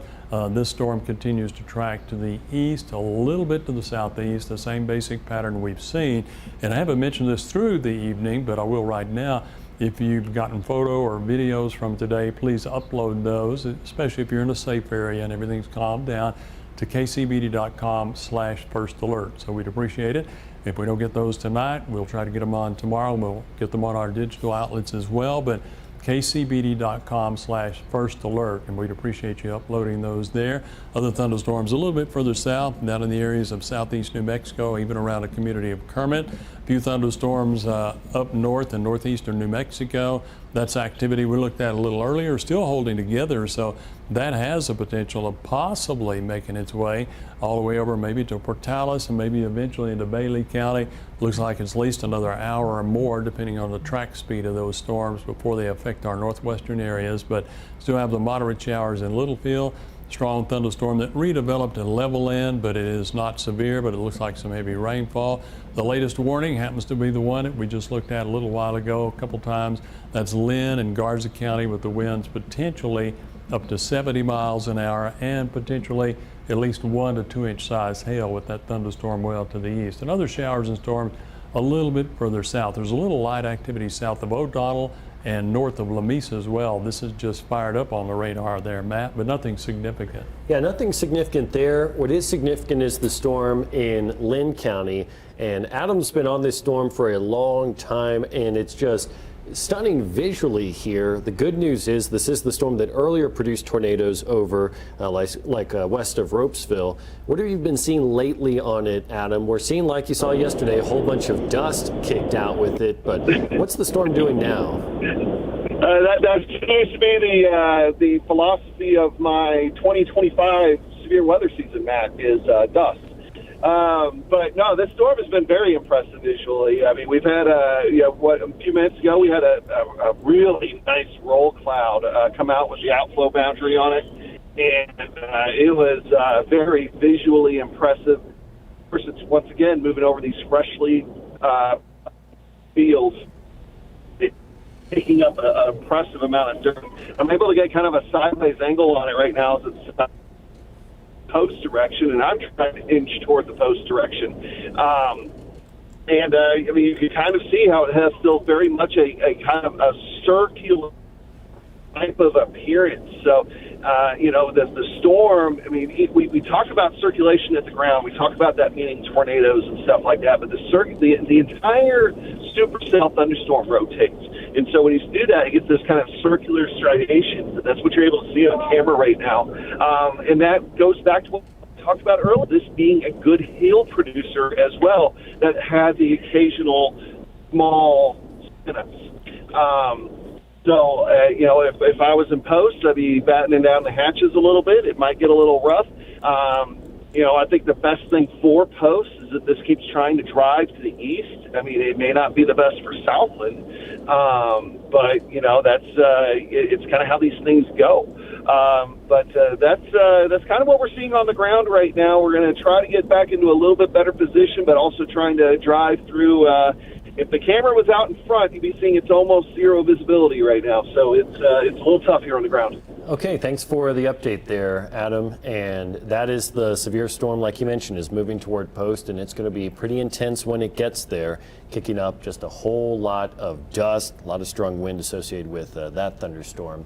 Going back to Max 1, you can see we've got 3 severe warnings, and at the edge of the screen, moving out of our viewing area, 1 tornado warning. So severe warning in place there for the storm that Adam's on, moving toward post. But the severe warning the tornado warning is now southeast of Jayton. It does move toward Aspermont.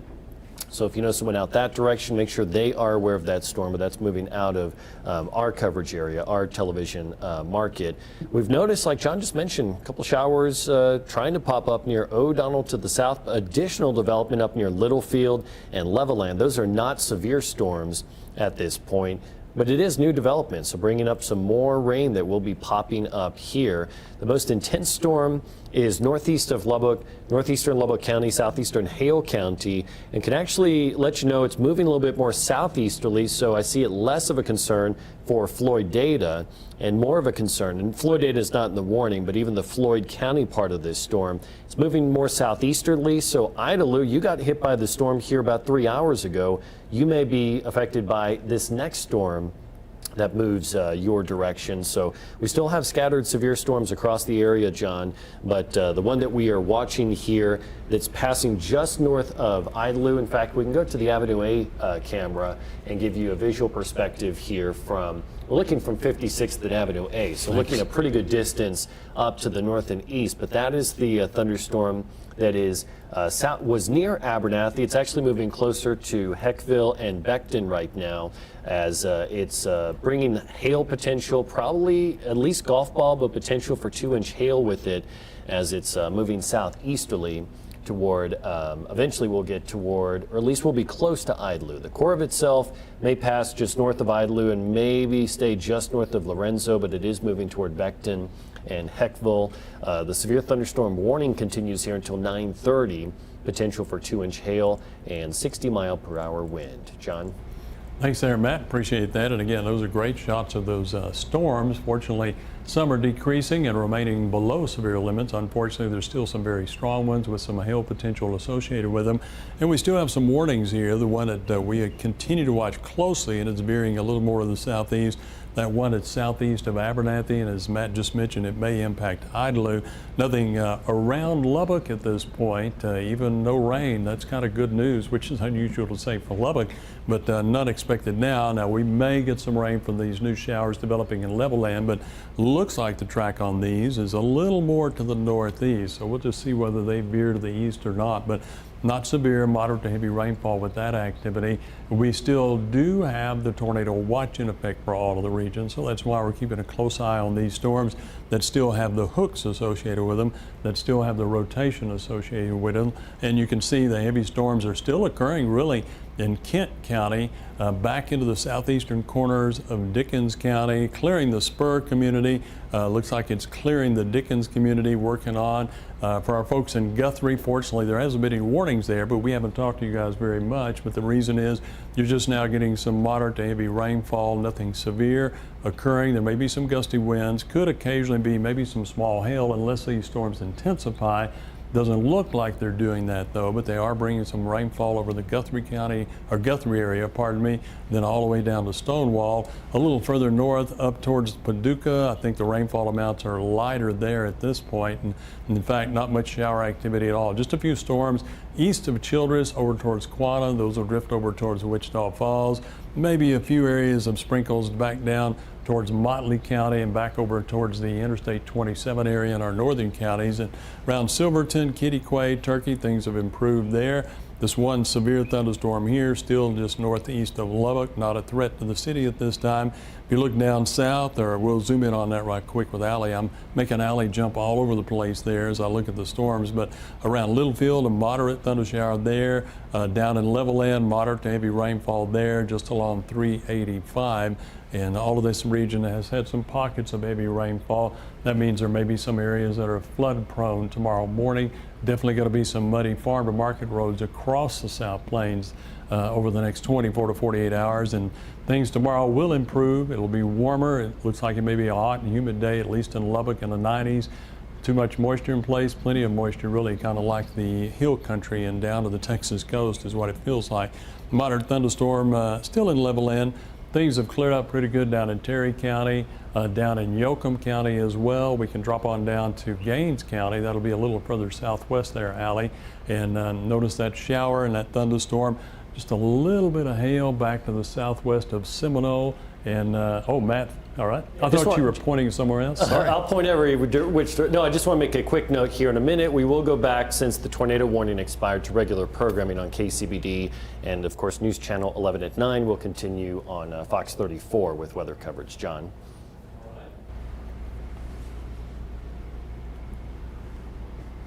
John. All right, I hear. Are we going now, or I'll go ahead and well, just at the top of the hour, we'll go. Waiting for the top of the hour. I'm looking at radar and showing what's going on here, but scattered showers and storms. So, and we have this activity moving. All right, I'll just keep on going talking. If you want to bring me back on screen there, that's why I wasn't quite sure. It looks like the storm down in Garza County is still quite active. Maybe a little bit of a warning in effect there. Now I'm back there.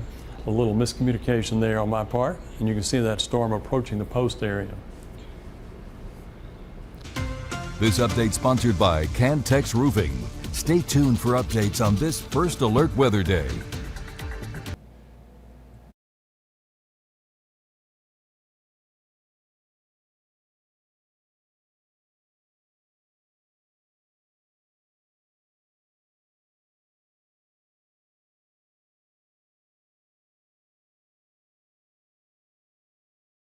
Watching the skies on this first alert weather day, and today it's been a second round of storms after last night's damaging wind, flooding, and hail. Tonight, folks are just making those repairs, beginning their recovery. As you see here, these are some images out of Idalou, some of the hail and flooding that we've been seeing tonight. This was what we saw on the first tornadic warned storm that was southeast of Lubbock. And we've been getting those photos and videos from you, and we appreciate you for sending those to us, and you can continue to do so at kcbd.com/weather. You can also see other photos that people have submitted on kcbd.com/weather or the app. Our chasers were also across the South Plains trying to keep an eye on tonight's storms, those cloud formations to keep us all safe. This is a bit of what they saw tonight in the Acuff area, Sudan, and other areas in those tornadic warned storms this evening. And a West Carlisle volunteer firefighter, says he has lost his second home. His department near 4th Street in Endler was directly in the storm's path last night. KCBD News Channel 11's Brittany Crittenden joins us to show us the damage and what happened to some homes of the firefighters that often protect. We're here inside the day room where there's usually tables and chairs for these West Carlisle volunteer firefighters to train, to meet together. Now they're left with insulation on the floor, a huge hole in the ceiling, mushy carpets, and trying to find a new way forward, just like many others in their area. If you would, it's our living room. That's where we spend most of our time, before, after calls. Thankfully, the storm avoided the fire truck bays and the equipment inside. But Assistant Chief Kevin Henrich says losing this space is still a big loss for the department.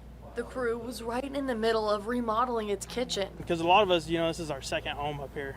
We're all a big family. We're bummed, but everybody's in good spirits. We explained to the guys, hey, we can rebuild this. Everybody's safe. Our trucks are okay. So that was the main thing. Nobody was hurt. There was nobody in here when it happened, so all was good.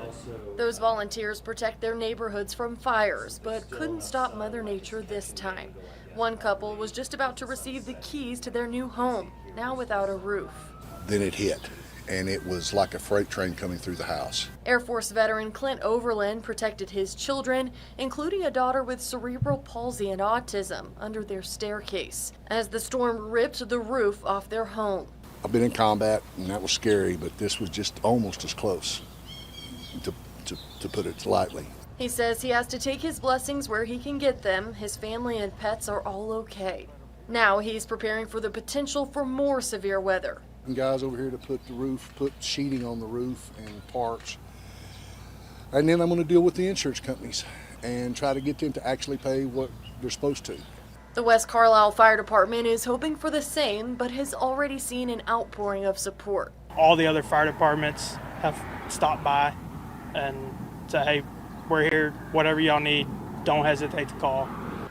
Thanks to your support over the years, Henrich says they're really okay right now, that they have the supplies that they need, and hopefully insurance should cover most of this to build a new day room. Now, if that changes in the future and they need more of your support, we'll be here to let you know. We want to get to the First Alert Forecast Center, where our team has been watching more severe storms across our region tonight. Let's get to John. Hey, John. Tell you what, Case, it's been a busy night, and we still have some severe weather in the area. I just want to give you a couple of views of the tower cam. Very nice over Lubbock right now. Look at that sunset. We still have a very intense and severe storm to our north to northeast. It's not going to impact the city of Lubbock, but we'll look at that in a few minutes as we look at radar. But a couple of more views should come up on tower cams here. This is going to be 98th and University. Just a little bit of a different angle there to show the sunset, but again, some cloud structures here. Nothing threatening Lubbock. I know we had a shower and storm move through earlier. And from 98th and Slide, just a little bit of a different perspective there. Looking back to the southeast at First Bank and Trust, still some lightning with those intense storms down in the south and southeastern portions of the South Plains. As far as currently, we do have a tornado watch still in effect for all of the South Plains back into eastern New Mexico. They may begin to modify that during the next hour or so with activity tapering down, but we're going to take a quick view at a couple of our storms in our region. Nothing around Lubbock, but we can expand out on that alley. We'll take a look at these warnings. One in northeast here, just northeast of Idalou. We'll come back out on that. This storm again may have some hail associated with it. It is drifting to the southeast into the northwestern areas of Crosby County. Hail is a primary threat, but there may be some wind gusts of 60 to 70 miles an hour. Then down south, another severe thunderstorm slowly making its way out of Lynn County. And for folks in Post, it appears likely to have some very large hail headed your way. There's a little bit of an appendage there. Doesn't indicate a tornado at this point, just means some rotation, but there is some very large hail with that storm headed for Post. As we mentioned earlier, I hope you have your cars and other things protected. There's your hail along 380, and it's at least going to clip Post, but it is going east and southeast. We'll come back out on one more quick view on that, and then we'll return to our news. But you zoom back out on that alley, and we can show everybody what's going on around the South Plains. Again, we do have that tornado watch currently in effect. There is one severe thunderstorm down in Gaines County at Seminole, but generally case, the storms, most of them have decreased, but we're watching these others since that watch is still in effect.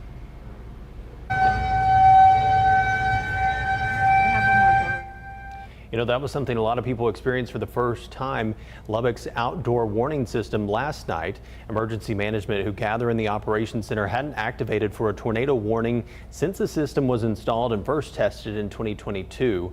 Designed for warning people outside. It sounded a few times for 3 minutes when that first warning was issued last night, and then again when the warning was upgraded to considerable. The LBK alert system is also something you can sign up for warnings sent to your phone or email. And Lubbock's Director of Emergency Management said the system performed as designed last night. It's one more tool in the toolbox. It's another way to make sure that we can share alerts to the public in the event that people are not around their phones, they're not around the radios, they're outdoors, they're focused on something else, not really paying attention to the weather. That's what the purpose of those sirens is. You can sign up for alerts at lbkalert.com, and emergency officials stress having multiple alert systems, including from apps like the KCBD First Alert Weather and News apps. Residents in Lubbock came out of those storms having to figure out what to do next, despite not knowing where to begin. KCBD News Channel 11's Dylan Villa went around Lubbock today to talk to those who were impacted and see the damage that they have a result of those storms last night. Some folks decided staying home wasn't the best idea. We left and went to my daughter's house because she's got a basement, so we wasn't here the whole time. Some looked at what was going on in real time. It was just loud, real loud. And then I got to looking around, and then I came over to my bedroom window and looked outside my front yard, and there was my tree laying on the ground. Others saw the damage after the storms had passed. It seemed like it was all over. There was about 8 of us that from different houses around the area, all walked out together, and we all turned and looked at my house, and it's the only one in the whole neighborhood that had any problem, and it has all of this mess. And others had to deal with the destruction up close and personal. Everything was shattered. There's water got in, obviously, once the windows broke, and got actually down in, came through the light in the basement even. While their experiences may be different, all of them are left with the same result: having to clean up leaves, tree limbs, glass, and so much more. While there's certainly plenty of structural and property damage across Lubbock Friday, one thing that's keeping everyone in better spirits is the community itself. Residents around the city say they've been helped by fellow neighbors who want to relieve any kind of stress they may be having. And though this could take money out of people's pockets, the sense of community and the need to help each other out at a time like this is priceless. Just having citizens like that come by and pitch in and help a fellow neighbor is great. It's really great. It means humanity is out there. Dylan Villa, KCBD News Channel 11. Lots and lots of trees came tumbling down across the area last night due to those high winds. It was personally something I had to deal with outside my home. And this is what it looked like at Elm Park. Crews were there, a private park in West Lubbock off 34th and Milwaukee, dealing with this morning, and also saw some city crews cleaning up public parks along the South Loop as well. You know, businesses are also working with the community to clean up. KCBD News Channel 11's Jaden Santos continues our team coverage with a look at more wind damage and who you can call for help if you're in need of cleaning up your lawns. In the aftermath of Wednesday's storms, Lubbock resident Marvin White found it knocked over the trees around his home. It wasn't damaged, but White says it was a crazy sight.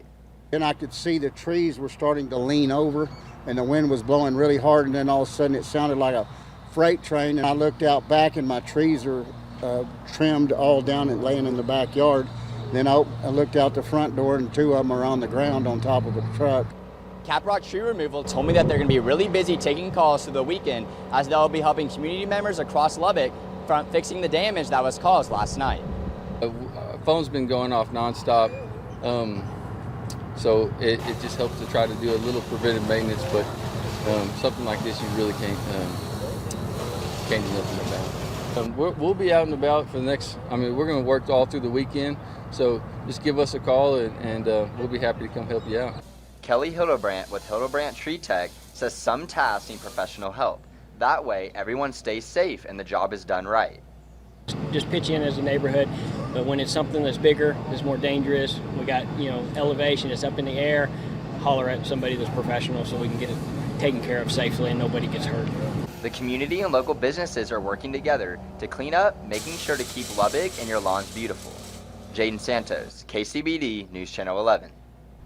And the storm aftermath brings out what the Better Business Bureau calls storm chasers. It has 8 tips to avoid becoming a victim of contractors who take this opportunity to scam you. The BBB urges you to contact your insurance to ask about policy and filing requirements, and also do your research about trustworthy businesses. Resist high-pressure sales and be careful of door-to-door contractors. Ask for their ID and permits for solicitation. And the BBB says to not sign any documents that give the contractor rights to your insurance claims and checks as well.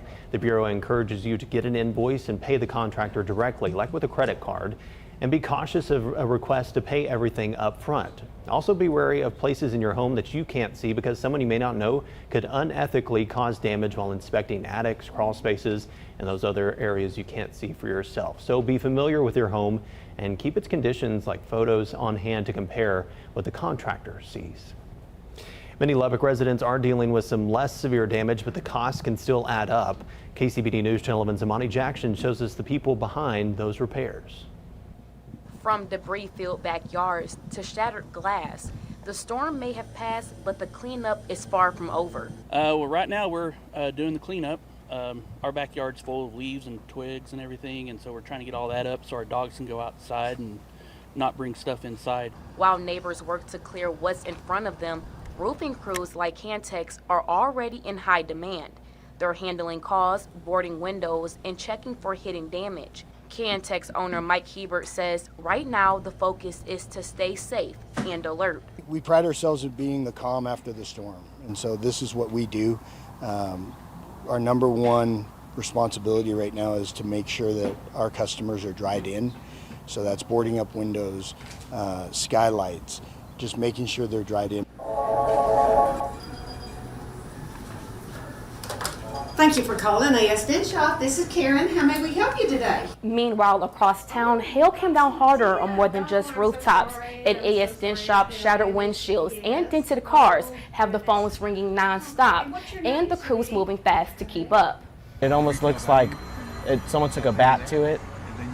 So this morning we woke up and we were hoping it was like a bad dream, but unfortunately not. Alan Scott owns the shop. He says he understands right now people are full of emotions, trying to figure out what's next. But he wants to warn the community to not rush into repairs without doing your homework. Well, everybody has a reputation in town. You can get on Google and look at the reviews. And if they're not in Google on the reviews, then be very leery. Rather it's your roof, your yard, or your car. The storm left a mark. But across the South Plains, people are patching things up. One call, one repair, and one cleanup at a time. Imani Jackson, KCBD News Channel 11. The Red Raider basketball team has announced a home series between Illinois. Shelby has those details on that non-conference matchup later in sports. Plus, on this First Alert Weather Day, John has another check of the radar and the storm still out there and your weekend forecast. That's next on News Channel 11 at 9 on Fox 34.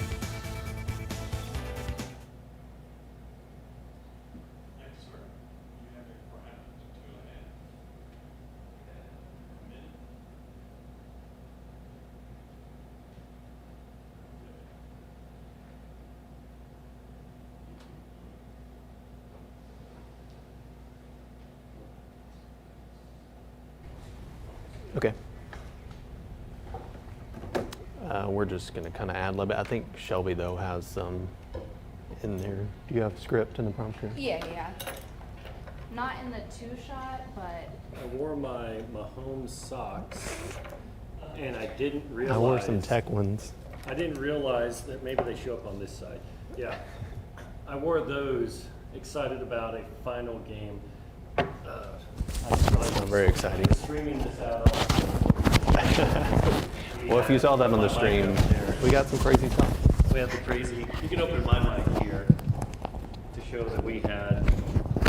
You can open my mic here as well. I'm going to bring this back over.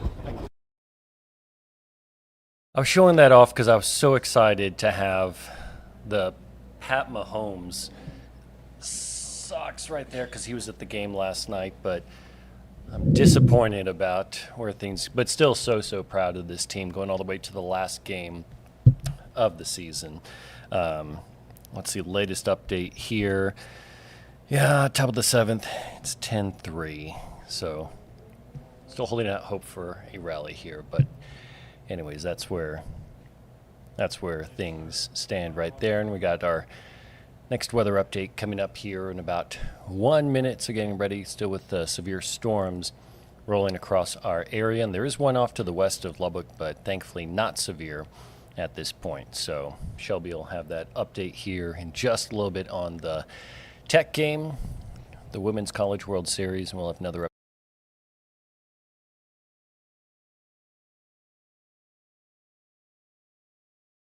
Let's see, there we go. Actually had the mic off, was showing off that, anyways, had my Patrick Mahomes socks, so excited for final game of the season here, but unfortunately, pretty wide margin that the Longhorns are leading 10-3.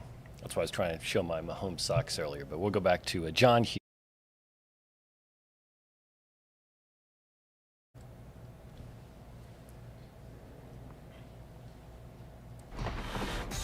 This is a First Alert Weather Day update.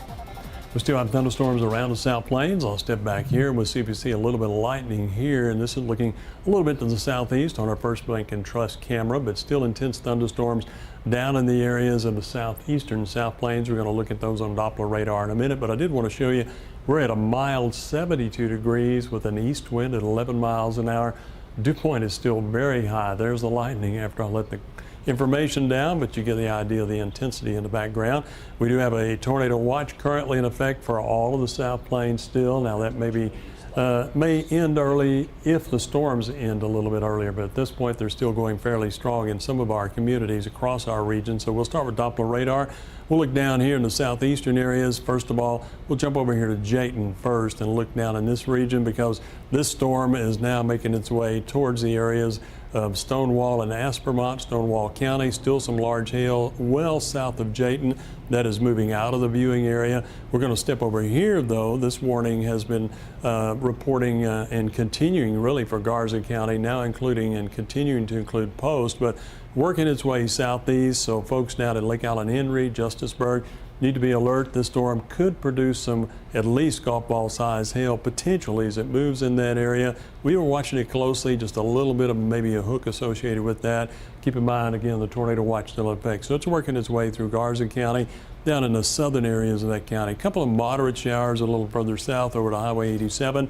Not much of that activity along 137 and 87. That's north of Lamesa. One strong storm since we're down in the southwestern South Plains. We'll show you this. There was a warning on that, but this one has decreased rapidly to the south of Seminole and southeast of Seminole as well. And Matt, I think you have an update? Yeah, let's go quickly. I want to show you back the storm that, let's see if, yeah, this is right here. There we go. This is that storm that you showed that's moving toward Post on Live View 1, meteorologist Adam Young. It's had an impressive structure for quite a while. Then I want to go to a thunderstorm that's moving near Idalou right now. Live View 3, Ruben and Natalie. This is on Kent Street, close to the Idalou Highway. It's flooded. That shows how heavy the rain has been tonight, John, that we have flooded roadways out there. And we can back this up real quick to get back to radar perspective. We'll go a little bit over on the weather timing. Here, just wanted to add that we just had that info, just added the info that road is flooded right there. That's Kent Street. Street near Idlew, but likely have a lot of other roadways flooded across the area as well. John? Ooh, thanks for that, Matt. That's very interesting. Folks need to be careful of that. Obviously, across the South Plains, there will continue to be the green areas indicated flood warnings. There's been a lot of rainfall in a few areas, especially those country roads. Be aware of that. Farm to market roads and those dirt roads are going to be an issue, especially down in the areas of Garza County. Now, again, a severe thunderstorm there, tracking a little bit to the southeast. We went over that. So we'll come back up around Lubbock. There's no activity here now. I know we had some heavy rainfall earlier. We do have a moderate thunderstorm northeast of Levelland up to near shallow water. That's working its way into the west and northwestern areas of Lubbock County, up towards Abernathy. Still have a thunderstorm warning right here west and northwest of Rawls. This storm still potentially packing some large hail, and that's to the west and northwest of Rawls. We're talking about large hail, maybe golf ball size hail, and winds of 60, maybe stronger than that. That hail will likely impact Rawls on the track of this storm as it continues in that direction, maybe even Crosbyton as well, and you can tell from the hail indication size there, likely some of that is larger than golf ball size, but it is moving east. It's moving out of Lubbock County. Unfortunately, it's moving on to the east towards the Rawls and Crosbyton area. It's in Lorenzo right now. And then moderate showers in Floridata, same thing, some around Abernathy. The activity down in Levelland, close to Levelland, nothing severe there. But the biggest thing to remember is a tornado watch in effect for all of the South Plains. That'll continue tonight at least 11 o'clock, but possibly could be canceled sooner if the storms decrease. Now we'll talk about morning lows. Quick change here from 60 in Muleshoe to 70 in Snyder with the mid-60s in Lubbock. Tomorrow afternoon, it is going to be hot, humid, but rain chances are very low. At least that's the way it looks tonight, with temperatures in the mid-90s in Snyder to Lubbock, 80s up in our northwestern areas, some 90s in Plains, Denver City, and down in Seminole, potentially upper 90s there. And back to the northeast, a combination of upper 80s to about 90 degrees in Paducah, low 90s in Guthrie. Here's that 7-day forecast. As I mentioned, rain chances are lower on Saturday. Temperatures mid-90s, keep it to mid-90s on Sunday. A chance of thunderstorms, some severe Sunday evening. Monday, a chance of storms Tuesday and Wednesday. Thursday and Friday, rain chances may go down a little bit. So tomorrow, Case, it looks like we're going to get a break from those storms. So maybe some rest tomorrow. I hope so. You guys need that rest more than me. Thanks so much, John. Well, let's get to our tournament coverage now. Texas Tech softball trying to get that title tonight in the final game of the women's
Back so you can see the intense lightning show taking place with the thunderstorm that's northwest of the city of Lubbock.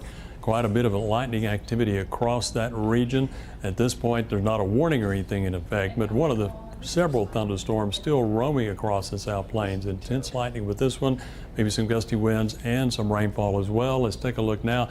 We'll show you what as far as the evening is shaping up to be. We still have the tornado watch in effect till 11 o'clock from eastern New Mexico, covering all of the South Plains down south up into the Texas Panhandle. We're going to take a look at Doppler radar, and as we do, this is the storms producing all the lightning, by the way, northwest of Lubbock. I want to see what some of the latest reports are here. Let's see. They just had a wind gust in Aspermont, which is well east, 68 miles an hour. Rawls just had a wind gust of 62 miles an hour, and that was at 9:36 just a short time ago. So these storms are still producing strong winds generally, and also intense lightning and some hail in particular. Look at the large hail in the area east of Rawls and west and northwest of Crosbyton. You see on the hail tracker right there. That storm is just along 62, but is basically going on to the east. So that's why there's a thunderstorm warning there. Storm may produce some wind gusts of 60 miles an hour or stronger, and likely to produce some large hail with this thunderstorm as it moves through that region. And it continues to take some heavy rainfall towards the community of Wake, by the way, in that area. So it is working its way east through Crosby County. It's going to make its way to Dickens County.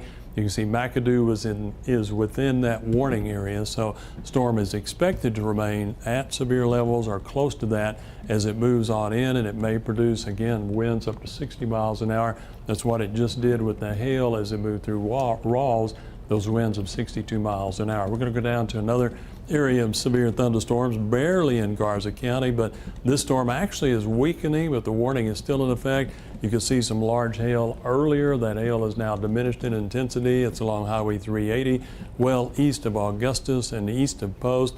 That's working into Kent County. That storm, if it holds together, will impact Claremont, which had a storm earlier, and maybe even the Jayton area. And that storm, the storms earlier over in that region of Jayton and Claremont are now well to the east over to Aspermont out of our viewing region. A couple more areas of showers to look at. We'll jump back and take a look at the ones back in northwest Lubbock County. This one has the intense lightning. As I mentioned, there's no warning on this particular thunderstorm. There's a warning up in Alida, northeast New Mexico, but on this one, it's just heavy rainfall, intense lightning, probably some strong gusty winds, a little bit of rain in northwest Lubbock, some moderate to heavy rainfall in the Abernathy area. Your lows in the morning, 70 Snyder, 60 Muleshoe, mid-60s Lubbock. Highs tomorrow, mid-90s. Not expecting any significant thunderstorm activity. Fingers are crossed on that. Slight chance, rain chances returned Sunday. Temperatures in the mid-90s. Then we've got 80s coming up on Monday and Tuesday. After that, we'll continue with a chance of rain through the week. Now we're going to talk about sports with Shelby.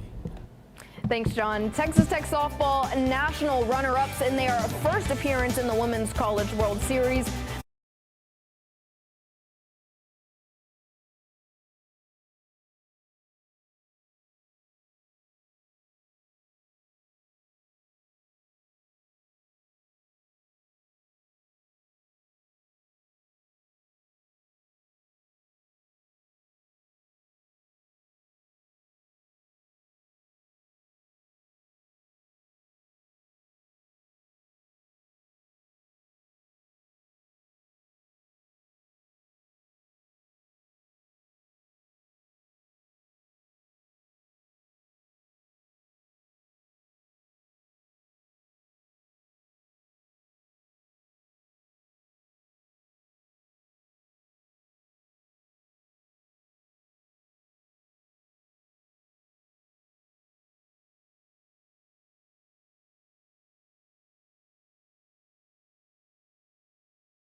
That storm is northwest of us, recenter up to shallow water, maybe some ping pong size hail. The storm obviously exploded rapidly in the last 15 minutes.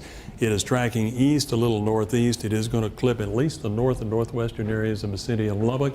Continue moving east. There are other showers, thunderstorms around the South Plains, but in general, activity will diminish a little later on tonight. All right, thank you, John. We brought Zach Fox in because sadly, it is his final day here at KCBD and Fox 34. Yeah, absolutely. I've been here for a great 3 years, being able to cover over 85 high schools, even obviously Texas Tech, all the way up to a national runner-up tonight. And beautiful, I mean, just amazing time I've had, as you see here, from anywhere from March Madness to covering state, and be able to really tell some of those really cool, unique stories as well. A lot of comeback stories, a lot of great ones here in West Texas. And I really enjoyed my time. And we just found out that I was on your first broadcast and just happened to be on your last.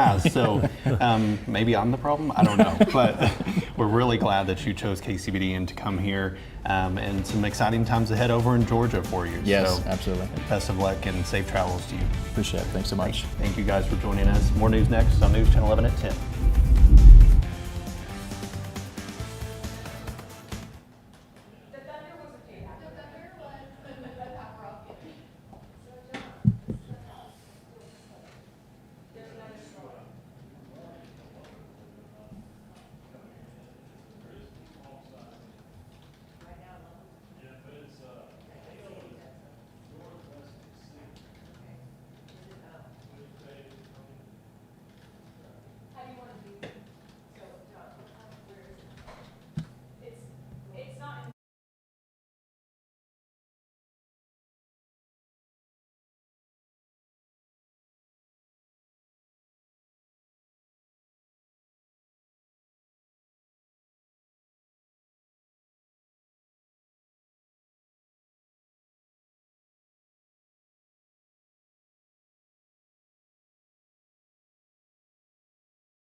The thunder is back. Our team has been tracking heavy storms and the threat of tornadoes to the east and west of Lubbock.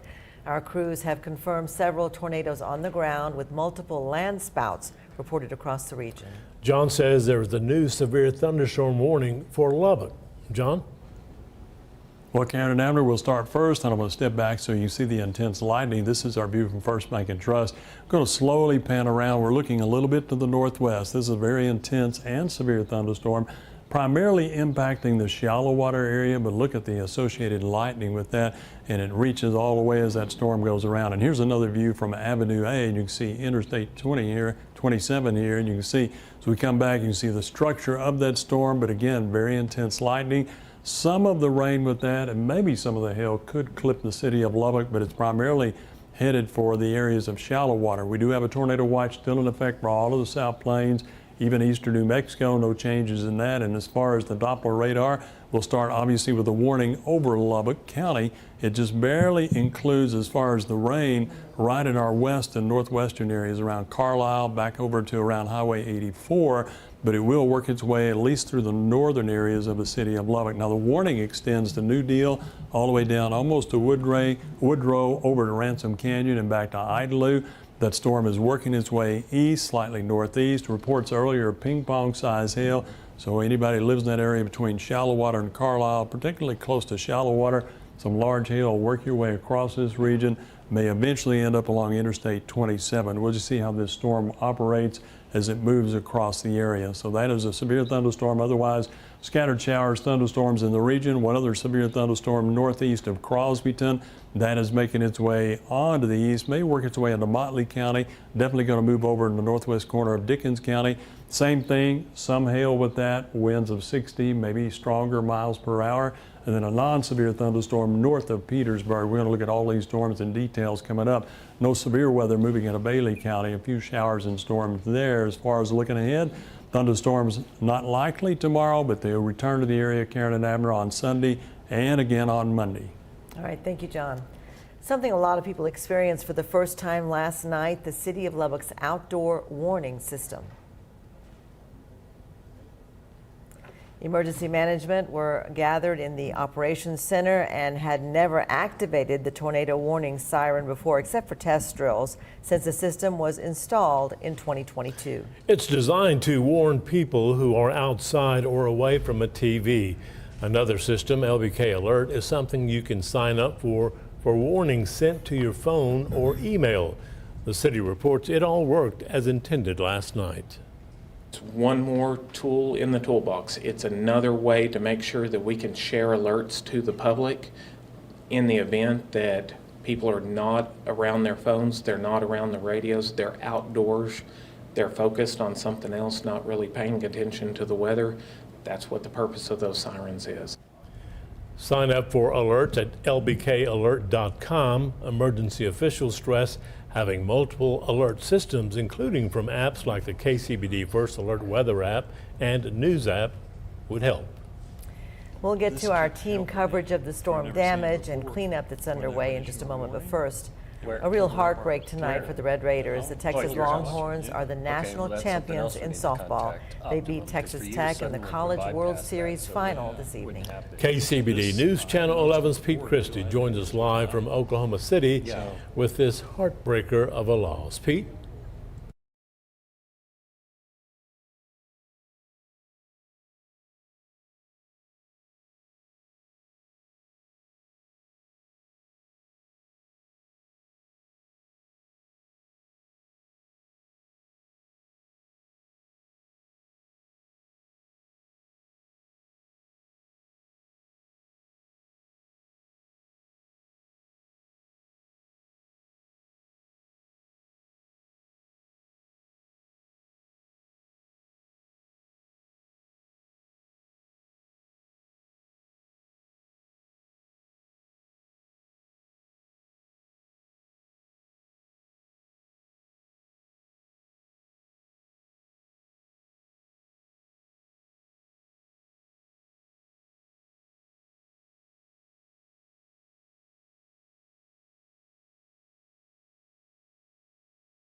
This update sponsored by Cantex Roofing.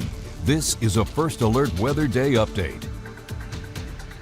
We still have a severe thunderstorm making its way across the Lubbock County area and part of the city of Lubbock. Most of the strongest hail, and it's generally varied from dime size to quarter size, has been in our north and northwestern areas. We had a report of at least dime size or quarter size at 19th and Milwaukee, and that's what's still anticipated with the storm. And I'll step back just a little bit. This is here at 98th and University. You can see the structure of the storm.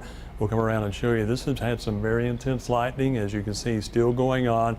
Storm is still classified as a severe thunderstorm, so it still has the potential for some hail, strong winds, and more intense rainfall, which we continue to see across all of the South Plains tonight, just like we had yesterday and a couple of nights before. On Doppler radar, focus on the storm here. There's only really 2 warnings now. This one in Lubbock County, just covering the northern areas of the city of Lubbock, and you can see the storm moving over the airport here. You can see some of those storm activities east of shallow water, and then in the New Deal area, and a little bit of shower activity to the north. But the general track on this storm continues to be east, slightly northeast at about 25, maybe 30 miles an hour. Slight possibility of a few areas, some hail associated with that. It is moving towards Idalou and maybe the Acuff community, and it looks like, again, mostly some dime size. You can see how the hail size has decreased somewhat in intensity as that storm makes its way across our region. That'll continue moving on to the east and northeast. Keep in mind, still a tornado watch in effect for our region. We'll zoom out a little bit and talk about a couple of these storms before we show you what's coming up our way for the next 24 to 48 hours. But moderate thunderstorms in Floyd County, 1 small severe thunderstorm here, really very small coverage on that. Extreme northeastern areas of Crosby County and northwestern areas of Dickens County. That storm primarily with some potential for some hail with that. Otherwise, you'll see showers east and around Dickens County, down into Kent County, over around Guthrie. Stronger thunderstorms around the Haskell area where some warnings still occurring. Light showers down in the area from Gale over to Snyder. Moderate thunderstorms, but not severe in the area coming out of New Mexico, covering most of Bailey County, edging to the north of Littlefield, and again working its way generally east. Storms should be diminishing later on. Morning lows 60 northwest, mid-60s Lubbock, 70 southeast. The moisture is going to stay in place, but not expecting a significant chance of rain tomorrow. Just some heat, mid-90s in Lubbock, 80s northwest, some mid-90s in Snyder, about 90 in Matador, some upper 90s I've got in Seminole, Hobbs, New Mexico Plains coming in at 96 degrees. And again, a quick look at the Doppler showing that activity, but our 7-day forecast showing temperatures mid-90s, staying in the mid-90s through the weekend with a chance of thunderstorms, some again potentially severe Sunday night and Monday night. Looking ahead, storm chances into early next week. And we have a couple of rain gauge winners we want to catch up with tonight. Hartman Roofing winners, Wayla Gunnels of Brownfield and Debbie Matthews of Lubbock. But we still have the 1 severe thunderstorm affecting mainly northern Lubbock County. Hopefully after it diminishes, we're in good shape. And that's until when? That'll be, matter of fact, 10:45? 10:45. 10:45. Okay. Yeah. Thank you, John. Healthwise is next.